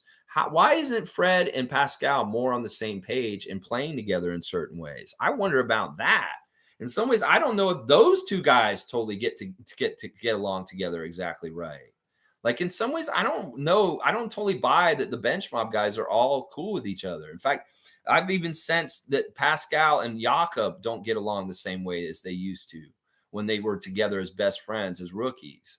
In some ways, maybe Siakam has grown into something different because of the money and the new levels of where he's at, that he's not the same person as he was when he was younger and everybody was so buddy and happy with him. Like I said, I'm really worried Siakam's stratifying himself away from the other team, that he's in a different pay bracket than everybody else, and he's acting like it. I don't want that from you, Siakam. Be like DeRozan. Seriously, you can't be like that. And that may be influencing why our team isn't together, is because you're stratifying yourself away from them. And I get it. Money will change people. Things like big, huge success will change people. I don't think you're the same young person that you were when you showed up with the Raptors when you're young. And the money and all that stuff may have changed you in a bad way. And that's what I'm worried about, seriously, with Siakam. Let's see. Hughes saying, I don't think the number one necessarily has to be the leader because I don't believe Siakam is a leader yet. Fred is the glue guy and the guy that keeps the team together. Yeah. Yeah, this is definitely true. Like Fred is the guy who manages the team. Siakam does not take a huge role in this. It's never been naturally for him. He's done it more recently. He's way more vocal and he will say stuff more, but that's not naturally who he is. And in some ways, that's part of the problem, is that part of his personality isn't there either.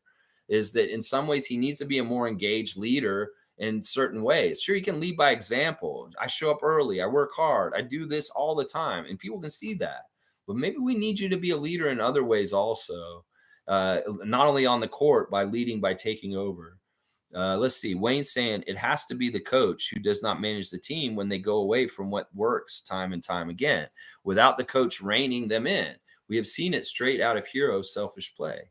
Yeah, I mean, listen, I just want Nick to direct them better and control the game and the team better as far as getting better results. That's what I'm saying. The only thing that matters about anything is the results. Are we getting results? No, we did not get good results this year. We did not win games we should have won. We lost games that we should have won. We had bad errors. We've had horrible things. So in some ways, you got to look at the results. And in some ways, you got to blame the coach because the results were not up to what we thought or what we would get. And that may be the huge part of the problems with Masai and Nick. It's like, you're not getting the winning results, Nick. You're not doing as good as we need you to do. You didn't do as well as we wanted you to do. And no excuses. I don't care about the injuries. I don't care about the schedule. I don't care about the referees. You had to fucking make this happen one way or another, Nick, and you didn't. And that's what I'm saying. That could be an argument that Masai and Bobby are making with him. It's like, look, you didn't do good enough. You didn't coach well enough. You messed up. We can point to this point and this point where you've screwed up with the rotations. You screwed up with this. You screwed up with the planning. Where are your coaching strategies at the end of the game to win the games? They could be saying a lot of the same shit that I've been saying today behind closed doors to Nick and why they're like upset with him. Nick looks like he's under pressure. He looks stressed out. He doesn't look like that comfortable as the Raptors coach anymore. Like it's just a given. You know, he went from last year saying, I very much take it as an honor to be the coach of the Toronto Raptors. It's not a given that this is this is something that is like to be like a benefit. This is like a privilege. This is a privilege to be the coach of the Toronto Raptors. He said that at the coach's open house. It's a privilege and it's not granted or just given. You have to earn it, and you have to earn it over and over again. You know, you can lose, but if you're showing good development and good things and positivity in it, that's fine. You're moving towards something. But in these cases, that's not what's happening. We should be way better. We should be executing way better. We saw it last year, and why we had a downgrade this year from last year. We should have gotten better with all these guys sticking together and being together. The results should have been way, way better for the season. And that's the big red flag to me is like, what the fuck are you doing, Nick? We should have improved this year. And we didn't. We did not. Randolph's here. Good to see Randolph Phillips. Good morning, beloved Raptor Freaks, most informative gang. Another heartbreaking loss. I hope they don't ruin our lottery chances. We are either going all in or all out. I don't know. I think we're halfway. I said this at the beginning of the season. This season with the Wemby sweepstakes, you don't want to be caught in that subway door. Either you're on the subway platform or you're all the way in on the subway. And in some ways, we got caught in that subway door. You know, we could have stayed on the platform and just went in the Wemby sweepstakes, but we tried to get into the subway. And the subway doors closed, and we got our arm and our leg caught in it. And it sucks because we are a little bit in between two good things we could be doing. But whatever. We'll make the best of whatever the situation is. And we know that Masai makes great things happen out of thin air. And that it is what it is, and it's just going to be what it is. Lion Hunter's saying, I totally understand defending Nurse. He's done a lot of great things for us. He's a good coach. But that stupid press conference before the Philly game has changed my perspective. Totally me too. Totally me too. There's no forgiving it. And like, honestly, you should be stronger than this, Nick. You're a tough guy. Like, dude, you're supposed to be a hard ass and a badass. In some ways, you've crumbling to the pressure in a pre-game post conference, a pre-game conference before the game. Like, where's the pressure? Where's the stress? Don't twist my arm. I hate it here. I want to leave. It's basically what you said, bro. You said it exactly, not exactly like that, but that's how I read what you said. Mike is saying Nick is one of the best out of timeout play callers. It's clear you can see when we run set plays for open threes. We do run plays at times. We run squirreled away things at those moments when we need. Well, maybe they're so good at disguising the plays that I can't even read that they're doing plays out there. It just looks so chaotic and haphazard that it doesn't look like it's directly like intentional. It's almost like we do things and we happen upon it by just happiness and serendipity. It has nothing to do with fucking anything directed. It's almost like it falls in our lap and then something happens and then we go from that. In some ways it is like that because he's a reactionary offense to the defense. But I would much rather be a kind of team that has offensive sets that is very much aggressive and does what they want to do and not reacting to the defense to a degree. Like, go ahead and fucking take it. Like, make a foolproof play that will beat any defense and will get you a bucket no matter what. Instead of just saying to the guys, look, you guys read what the defense gives you and go and take whatever they give you on the outside of whatever they're doing. In some ways, that's dependent on what the defense gives you. I want you to fucking be aggressive and go take what you want because you designed a play that goes and takes it. That's what I see other teams doing. And that's the difference, Mike. Does that make sense what I just said? That I see plays made by other teams where they make a screen, and they're getting exactly the shot that they intended, and they're not deferring to what the defense offers and gives them instead. And that is the biggest problem I think I have with the Raptors offense right now. In some ways, they're trying to break down the defense like a Rubik's Cube and solve it on the fly. Well, fuck that. Make your own path and decide what you want to do by making the play in that way. In some ways, that's a passive way to play offense, is just get what the defense gives you. Fuck that. Make your shots what you want and go take them. And that's what I'm saying. That's why you give the ball to Scotty Barnes in the low post. DJ saying to win in basketball, getting deeper in the playoffs, you have to overcome the injury reaper, 25%, sure. Imbalanced reffing, 25%, sure. Losing the one mind mentality, 25%, sure. What's the other 25%, DJ? I'm interested. But I like what you're saying. This is so true. You got to have injury luck. You've got to have, you got to be able to get past the bad whistle. You definitely got to have get past a loss and have a short memory and keep trying to win no matter what. And hopefully that's what we'll do tomorrow. G saying we all have biases as human nature, but I appreciate that you are a team above all and try to see all areas and solutions and open to change in perspective. I appreciate that, G. Also, listen, I know that we're trying to be positive, but this season's been very difficult, and we're almost done with it. And I may be a little negative just at the end now, but once things change, we're in more an off-season mode. It'll be turned around, but I may be a little negative in the next couple of weeks just because of how we're going out, and I have a bad taste in my mouth. So I may be coming down pretty hard on people, and I don't want to turn you guys off. I will try and stay positive. The ultimate thing is we just want to keep winning, and we want good things for our team in the long run. That's all that matters. Logical saying, I think Nick made a huge error. This whole season has been tough from the start. So much outside noise around him is draining. At a certain point, this whole thing has really clouded how good he is. I think you're right. I think that's fair. I don't think that he's a bad coach. I just think he's not the right coach for us at this point. That we really are a development team at this point, and he's not a development coach. That's not a strength for him. We may be a good developing team on the outside, like with our system, but not with him specifically. He's not a good development coach. He's a good coach for a veteran team to take them to the championship. And that's what he did. But he's not a good coach for young players and us trying to learn how to win again. That's a good coach is Dwayne Casey.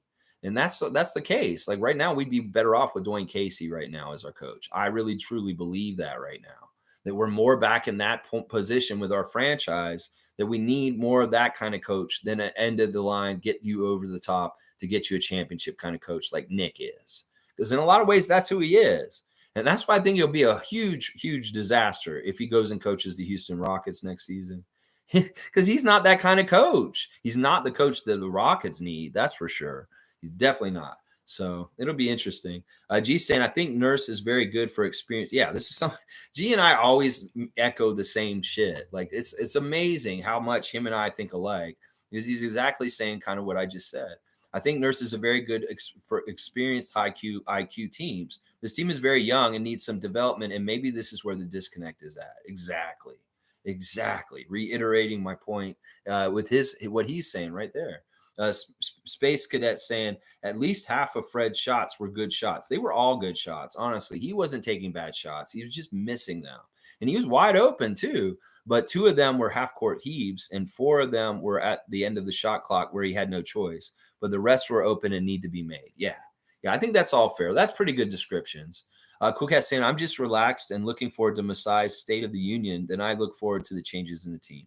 You go, Cool Cat. You go. And listen, I hope I'm wrong. I want Siakam to be on our team for long term, and I want him to just make the changes that I'm talking about. I just want him to buy in a more passionate way. In some ways, I want him to buy in more passionately. And in some ways, I don't see it enough. I want to see more passion, Siakam. I don't want you to be so casual and just like, yeah, life is good. I'm happy. I played in the NBA. I want you to be passionate. I want passion. Mike's saying, I believe Nick can and will adjust, especially with more capable options next year if he's here. So it's up to Masai. If he thinks Nick can adapt away from some of the things we've found out to not work. Well, I don't know. That's part of the problem. I don't know if he has the blessing of Messiah anymore.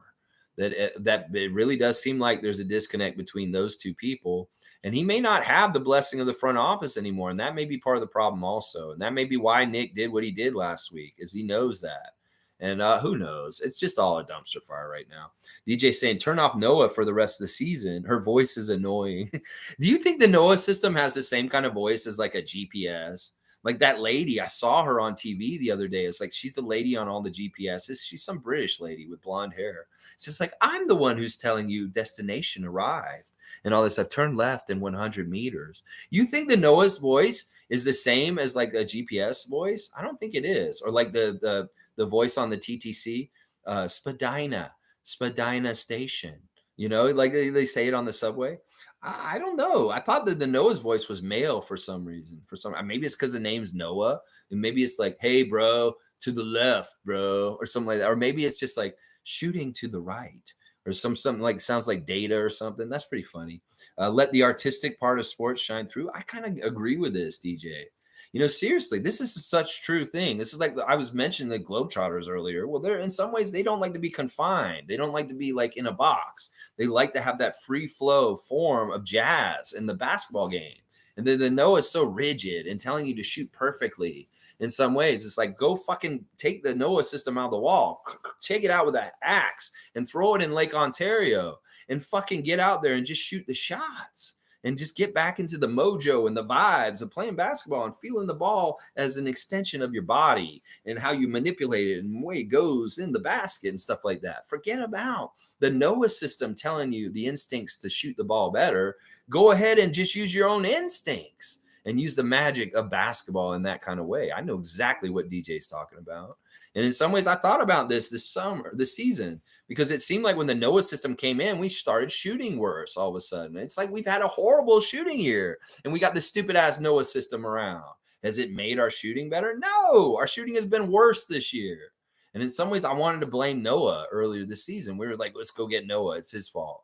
And in some ways, he's an extension of Nick Nurse because he pushed that Noah system on us in some ways. And yeah, I'm not impressed with the Noah system. It has not helped this team. This is supposed to be a shooting system and a good shooting coach. Well, where the fuck is the shooting? I'm about results at this point. And the end of the season is all about results. What are the results of the season? What are the results of how the coach has done? What are the results with the shooting? What are the results with each individual player and how they've done this year? That's what I'm talking about. We got to look at the results. Forget about the promise. This is the end of the season. We're not looking at the season the way we did in December. Oh, we have a chance. There's games and stuff. No, it's the end of the fucking season. And now we really got to analyze and see where the problems are and get real. And this is why I'm being more constructively criticism at this point than any other point this season. It's because it's the end of the fucking season. It's time to look and assess. Sheer Khan saying, I'm all for moving on from Nick. He has a chip and lost motivation to get there again. He wants to go home and chill. That's okay. In many ways, Adrian Griffin or WG, who had a decent record with New Orleans. Oh, Willie Green. That's who you mean? I'm all for that. Is Willie Green out at New Orleans? I think he's still there and he's okay, right? I don't know. Hey, I'm with you, Shirkan. Let's see what happens. I don't know if he lost his motivation to win chips. He just lost his motivation to coach us. Rorschach saying we played like Raptors when we need to play like Velociraptors and rip our opponents' hearts out. This team needs to be meaner. Yeah, I can definitely agree with this. The Celtics have an edge and they're dirty and they're assholes. Well, we needed to be a little bit more like assholes last night. We needed to be punching and kicking and trying to mess people up, maybe hurt them like they were trying to hurt us. G saying, could Nick want more experienced players and front office want to go a younger development route? Here it's trying to figure out the disconnect. All speculation, but I think it will come out at some point. You know, it's weird. There have been telltale signs of this in the past. If I think back very like maybe a year and a half ago, I can remember two very different press conferences from Nick Nurse and Masai Ujiri. And one of them where it was weird because Nick was saying we want to win now, and Masai was saying we're in development. So this may be actually very much epitomizing what you're saying. that in some ways maybe Nick is all about winning now with more veteran and more established guys, and Masai's more in like a slow rebuild and coming up with the young guys with Scotty. And in some ways, they're trying to balance that. It's like, okay, Nick, you want to win now? Well, if you can win now with the young team that I want to develop, then we can do this. Let's try and meet both on the same target. And Nick's like, okay, I'll try. And he's like, but you got to develop the young guys. You got to play them, Nick. And he's like, okay, I'll develop them, but I'm going to try and win. Okay. All right. Well, he's going out and he tries to win and he overplays the starters. And then he like holds out the young guys and they don't get developed. So he's not doing what Masai wanted him to do within the whole realm of trying to win at the same time. So he's only trying to win. That's what he's trying to do. He's just trying his ass off to win, and he's not developing them. So that may be actually what it is. Exactly. Like we Winders this shit. That could be exactly what the problem is right there. Exactly, G. I think we've figured this shit out. I think we're figuring it out. Mike's saying, gee, exactly what I think the stress from earlier in the season. Masai wants the young guys to play. Nick wants more experienced guys to lean on. And Pirtle is a good move for that. But now Nick needs to show. Yeah. Well, this is the problem, Nick. You want to play to win and you're not even fucking winning. Well, then you're a fail. And in some ways, you should have done what Masai wanted you to do all year. Be a mid team, a lower team, not win as much, but play the hell out of your young guys and get them better and better. That is maybe where the problem was. It's like in some ways Nick was cocky and maybe he's like, we can win and still develop. We did it last year. Well, he tried to do it this year and it was a big fail because he didn't win and he stymied the development at the same time. G saying, I just realized reading Test's comment how important Surge was. Team guy, fun, hung out with the players, but was also will choke you out if you mess with us on the court. Missing that kind of mean. Yeah, that's true. In some ways, we got kind of guys like that on this team, but they're not as old and established like that. But we do have guys like that on the team that are coming up. You know, Precious has been that kind of guy in a way. Like I've seen him step up all of a sudden, like he wants to get in the middle of something. OG's been that guy too. Like he'll be a tough guy all of a sudden. Remember what happened with the Gary headband and Brooke Lopez? Who was stepping in there? That was OG trying to get in between them. Scotty too. Scotty will get up there and get a physical and stand up for his teammates also. Yeah, Serge is totally right. The impact of Serge Ibaka and some of the things he was doing all around. Mike's saying a lot. David Thorpe also said that we need to trade Fred for Terry Rozier, start him, and Gary was the fix early in the season when he had the Nick Nurse take. Yeah, David Thorpe is an incredible source. Yeah, I don't think he's credible, but some of the things he's saying are kind of echoing and have some weight to them now. Yeah, I don't want to put too much blast on him. And I hate saying that maybe he was right at that time because I did go after him pretty harsh around that time in the season. Mike's also saying, I think the problem with what Nick Nurse said is everyone's perception of it. I bet the players didn't care. Probably more overblown by fans. Siakam talked on the energy of the team weeks ago, self-disappointed. No, fuck this, Mike. No, dude, seriously, no. No, the players, they see that shit, and that doesn't help anything. Honestly, they are more likely to not try or give a good effort themselves. And we've seen that at times in the last week since it's happened.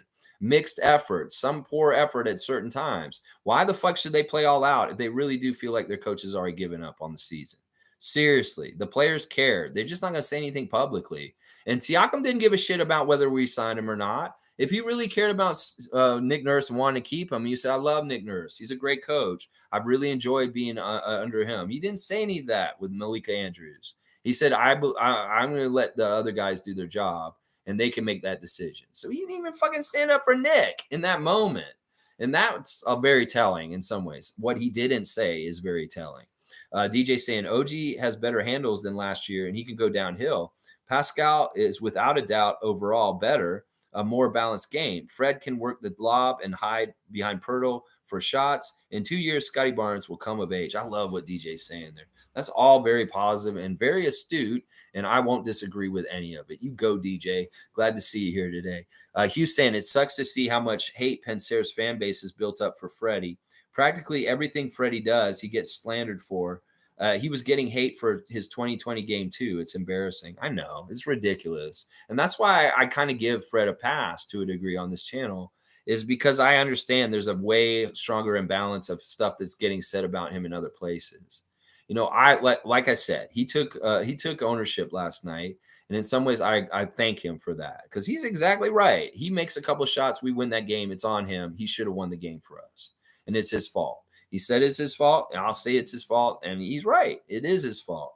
But it is true. And this is part of the bad part. Is like, once again, forces out there don't want us to have Nick Nurse. Forces out there don't want us to have Pascal Siakam or Fred Van Vliet. And some of us are starting to buy into it, and it is starting to get ripped apart. And we couldn't keep this fortress together strong because there have been cracks in it, and people have been pulled apart in different weird ways this season. If things had stayed together and the team has won and everything was happy and it was functional, I would be defending the hell out of Nick Nurse and Fred Van Vliet and everybody around this team and saying, yeah, but no, there are real issues right now. And it sucks because in some ways our nut got cracked somehow, some way this season in different ways. And I hate that we're like divided and that things aren't exactly right with our team. This is not the way we came into the season. It was way the opposite in a lot of ways. Fiercely saying power failure at my place. Freezing rain in Ottawa. Chat tomorrow, fam. All right. Peace out. Fiercely Salsera. Please stay safe in the outage of power. And yeah, freezing rain. It's sunny and nice here. Yikes. Hugh saying Pirtle never dunks the ball. I would like Freddie to throw in some lobs for Jakob. Easy points. The Celtics were running small ball the whole time. That's part of the reason why they didn't play Pirtle much near the end, is because they really were running a small ball on us, for sure. Space Cadet saying, don't worry, Hugh. Let those weirdos enjoy their echo chamber. Yeah, talking about the Pensera place, yeah. G saying, the hate is unfair. To me, this roster is not balanced enough yet. They lack shooters. The coaching decisions have set up players to fail. When his shot isn't falling, he should rein it in, is my criticism. Yeah. Yeah. If you're not making shots, Fred, just try and pass it more a little bit. Or just really, really try really hard to get other people going somehow, some way, if not yourself. I mean, in some ways, I hate how you don't find other people in the right kind of ways sometimes. And like, I know you're trying to go in and get easy shots inside, and you get blocked real bad because somebody comes up behind you and you see them. Maybe your teammate needed to yell it out and tell you that somebody's coming up behind you and they're going to block you. There's all kinds of stuff that could be going on. Cool Cat saying, an offensive league, we don't have good shooters. Made decision to prioritize athletic players, so we should be in a driving team with lots of movement. Instead, coach playbook is drive, kick out for three. I know that doesn't make any sense. That's exactly right, Cool Cat. Like, this is just basic basketball theory and like thinking your roster construction, your personnel, using them and getting the best out of them. I don't think you're doing that, Nick. I think that this is very succinct, astute way of putting it that Cool Cat's put here. You know, prioritize athletic players, but then don't even use that athleticism on the offensive end in the right ways to really, really get the best out of it. Sure. Blackhawk saying this is not about Fred being hurt or shooting. Nick Nurse is not calling plays to force Fred to move the ball in the paint. If Fred had 3 more assists instead of 12 shots, we win. Ooh, I like that way of looking at it. That could very well have been true. That if he had more assists instead of trying to shoot those shots at that time, yeah, I could get behind what Blackhawk's saying here. Monique is here. Raptor superfan Monique is here. She came in. Fans can say what they want. Raptors for life. 3 stars of the game. Pascal, Precious, and Scotty. Let's go. Hello, Bulls. All right, Monique. Thanks for being positive. And I have the same 3 stars of the game also. Smooth saying, what about Thad? 8 million sitting on the bench. Do not play coach's decision last 6 games.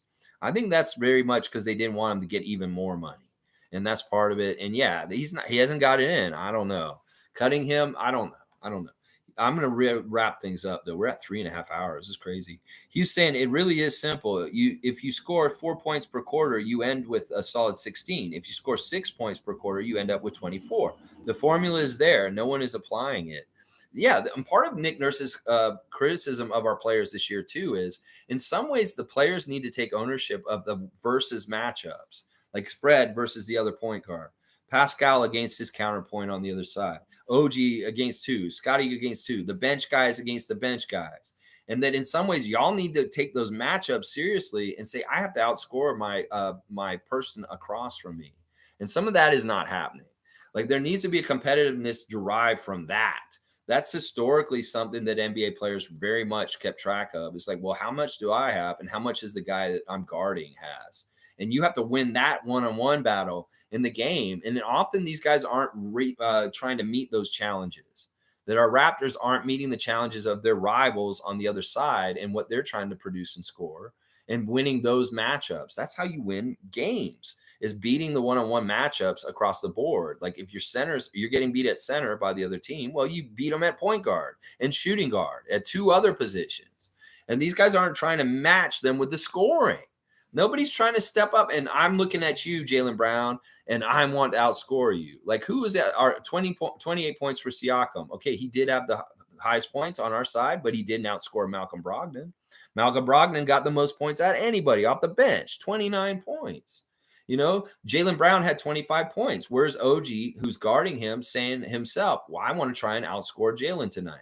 I'm going to shut him down. And at the same time, I want to have more points than him at the end of the game. This is something that Nick Nurse said at some point in the season, and I think he's right. The players at some point got to have pride and say, I got to beat my one-on-one matchup against my counterpart on the other side of the game. And they're not doing that. That's another thing. And that's partly motivation from the coach also indirectly. Why don't you tell them that and tell them in the huddle, say, Siakam, you need to do this to beat Jaylen Brown and be the best player on the floor. And you should think about this.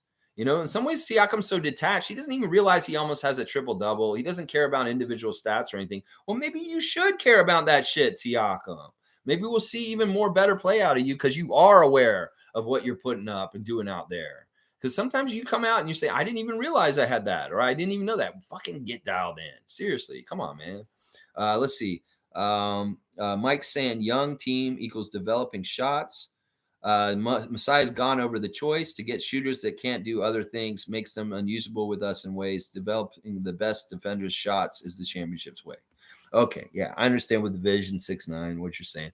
Blackhawks saying we got what we need from Pascal and Precious this game. To lose by 4 points proves we need to win in the paint and run players off the 3-point line. Yeah, I can't disagree with any of that. Those could have been easier keys to victory that could have helped us better for sure. Wayne saying we're better than our record. Guys don't take shots to miss, but lack of dutiful work ethic will show. We're still solid, but damn, they frustrate the hell out of us. Yeah, I'm with everything Wayne's saying there. Mike's saying we're a team. All right, hang on, it jumped. We're a team built on defense. We have drained defensive guys for a long time. We need to build the offense in the younger guys. The offense looks the way it does from the youngness and long-time plans. It just doesn't look good. We have enough older players that it could look way better than it does. I'm sorry, it's on the coach. DJ saying at Cool Cat, bingo. If best points are on turnovers, so layups and jams, dial down the threes when it counts and drive and dish. I hope Raptors are just chucking threes to stay healthy for the big show. Who knows? Who knows? Cool Cat saying, Lex, big picture. Fred VanVleet, media, shooting bad, complained, ball taken out of his hands. Got it back. Contract, top 50, not selfish, folks dumbed. Nick Nurse made his career. Pascal media, same stay together and fight. Okay, so you're saying these are the different things that they say. Fred saying shooting bad, complained, the ball taken out of his hand, and then got it back. Contract, not top 50, not selfish, folks dumb. NBA made his career. And Nick Nurse is saying the media, he's talking to the media about his career. And then Pascal's talking about keeping the team staying together and fight. So you're trying to give me the different perspectives of what the different of those three guys are saying with the media and stuff. Yeah. I mean, I guess that's fair. And that's all pretty accurate. It's all pretty accurate. I mean, the thing about with Fred is it's pretty complicated with him. In some ways, he's very essential to our team. And we live and die with him no matter what. Leslie, and I see that you're here. I'm just going to say hi to you. I see that you guys retracted your messages, partly to help me to get out of here because this is a marathon. DJ saying challenge of having to spread points around between 6 to 8 guys is in order to make MVP in current system, have to play longer minutes, hurts development and legs at the end of the game. Yeah, I don't even know what their motivations are. Like, I don't get this whole individual stats and contracts argument because in some ways these guys haven't looked good as a whole to even get better stuff from that. So I don't get the selfishness from that. It really is if they all play better together as a team, they'll get that naturally. And they know that. They say that all the time in interviews. But in some ways, that's why I don't agree with the argument that people are being selfish and trying to only worry about their agendas. Because they also say, we know that if we play together and we play really well, all that stuff works itself out. I agree with that. Infamous is saying, salute Raptors freak. I always find the reffing suspect in Boston. Definitely was very, very suspect. In some ways, I feel like the refs may be afraid of the crowd in Boston. So they're like, oh, yeah, we're going to call everything for you guys. because the one call they called for us late in the game, the fans got really mad and started booing and got really angry at the refs. The only play that they gave a call for us, the only one time the Boston fans got really mad at the refs. The whole rest of the game, they got every single call. And the one time, yeah, it's very suspect there. Very suspect there. Mike is saying my drop will expand the evaluation of the team this year. Tough stream, but it was I was here the whole time with you, Lex. I really just like to add balance to different theories and opinions. We're going up, Mike. No disrespect, and I appreciate and respect us not agreeing on everything and having differences opinions on different things. Whether it's the stuff about Pascal with Cool Cat, whether it's the stuff about Nick Nurse with you, whether it's whatever stuff. Once again, we don't all agree on stuff, and we don't all see the same things, and that's fine. But we know if we all put it all out there and put it on the table in front of us, well, we all have a better, more rounded, well-rounded perspective. Now, we may not have changed anybody's opinions on certain things in certain ways, but that we're more well-informed to see more sides of the perspective of it all, at least with that. Yeah, Mike's saying W stream. Let's go the hard route and get the playoffs still. Wouldn't that be special? I keep joking. This be so hilarious if the players are like, we're mad at Nick and we know he really wants to stop playing. Let's fucking win over and over again and make him have to keep playing and coaching, even though he's ready to go get on the beach. Well, we keep winning and forcing him to play, have to coach. Ha ha ha. I love that kind of story. That'd be funny. Monique saying, despite the losses, keep up the stream. Thank you, Monique. We appreciate you here. All right, y'all. Thanks again. I'm not going to really do a recap. I know I probably really squeezed the juice out of this stream for today. And I know that I probably repeated myself a lot and it was kind of annoying. I apologize for that. It's just that we kind of going in the same damn circles about Fred, Pascal, Nick Nurse, Masai Ujiri, the Raptors, and their dysfunction right now. I just want to see some shit happen. Masai, seriously, don't wait around. If Nick is already toxic to this team, just fucking get rid of him right now. Seriously, if you got rid of him today, I would not be upset. I really do feel like you may be doing a disservice and more further damage if you let Nick Nurse hang around right now. They may need somebody else to jump in and coach this last little bit right now just to show good signs and good faith and even get a little taster of somebody like Earl Watson in the coaching seat for us. I'd love to see that. Seriously, I don't know what's going to happen. I'm just going to trust in Masai and Bobby and let them do their thing. All right, y'all. Tomorrow, preview for the second game of the Boston Celtics. Us. Hopefully, we have a chance and we can split still. I really, really want to win at least one more game this season. I want a 500 season at the very least. So y'all got two chances tomorrow night and Sunday. Make them count. Make them count way better than you did last night because you didn't make that one count well enough and you lost a good opportunity last night. All right, y'all. Please like, comment, subscribe, and share. I appreciate y'all. And thank you. I apologize if I rubbed anybody the wrong way today. It's just we are very passionate about this team, and we do want the same thing. We want the team to succeed and do well and keep going in a positive direction. This season has not been a positive season. There's been a lot of negativity in all kinds of different ways, and I'm sick of it. I want to get rid of it. Masai, you've had this team in such a good place and so healthy through things like the Tampa season and the pandemic. Why are we so fucked up and dysfunctional right now? Fix the problems. Get the problems out and make this team more together and on the same page and working well with each other. All right, y'all, have a great day. And let's go and convert Jeff Doughton today. How about that? Maybe you guys can do that. Convert Jeff Doughton today. Raptors!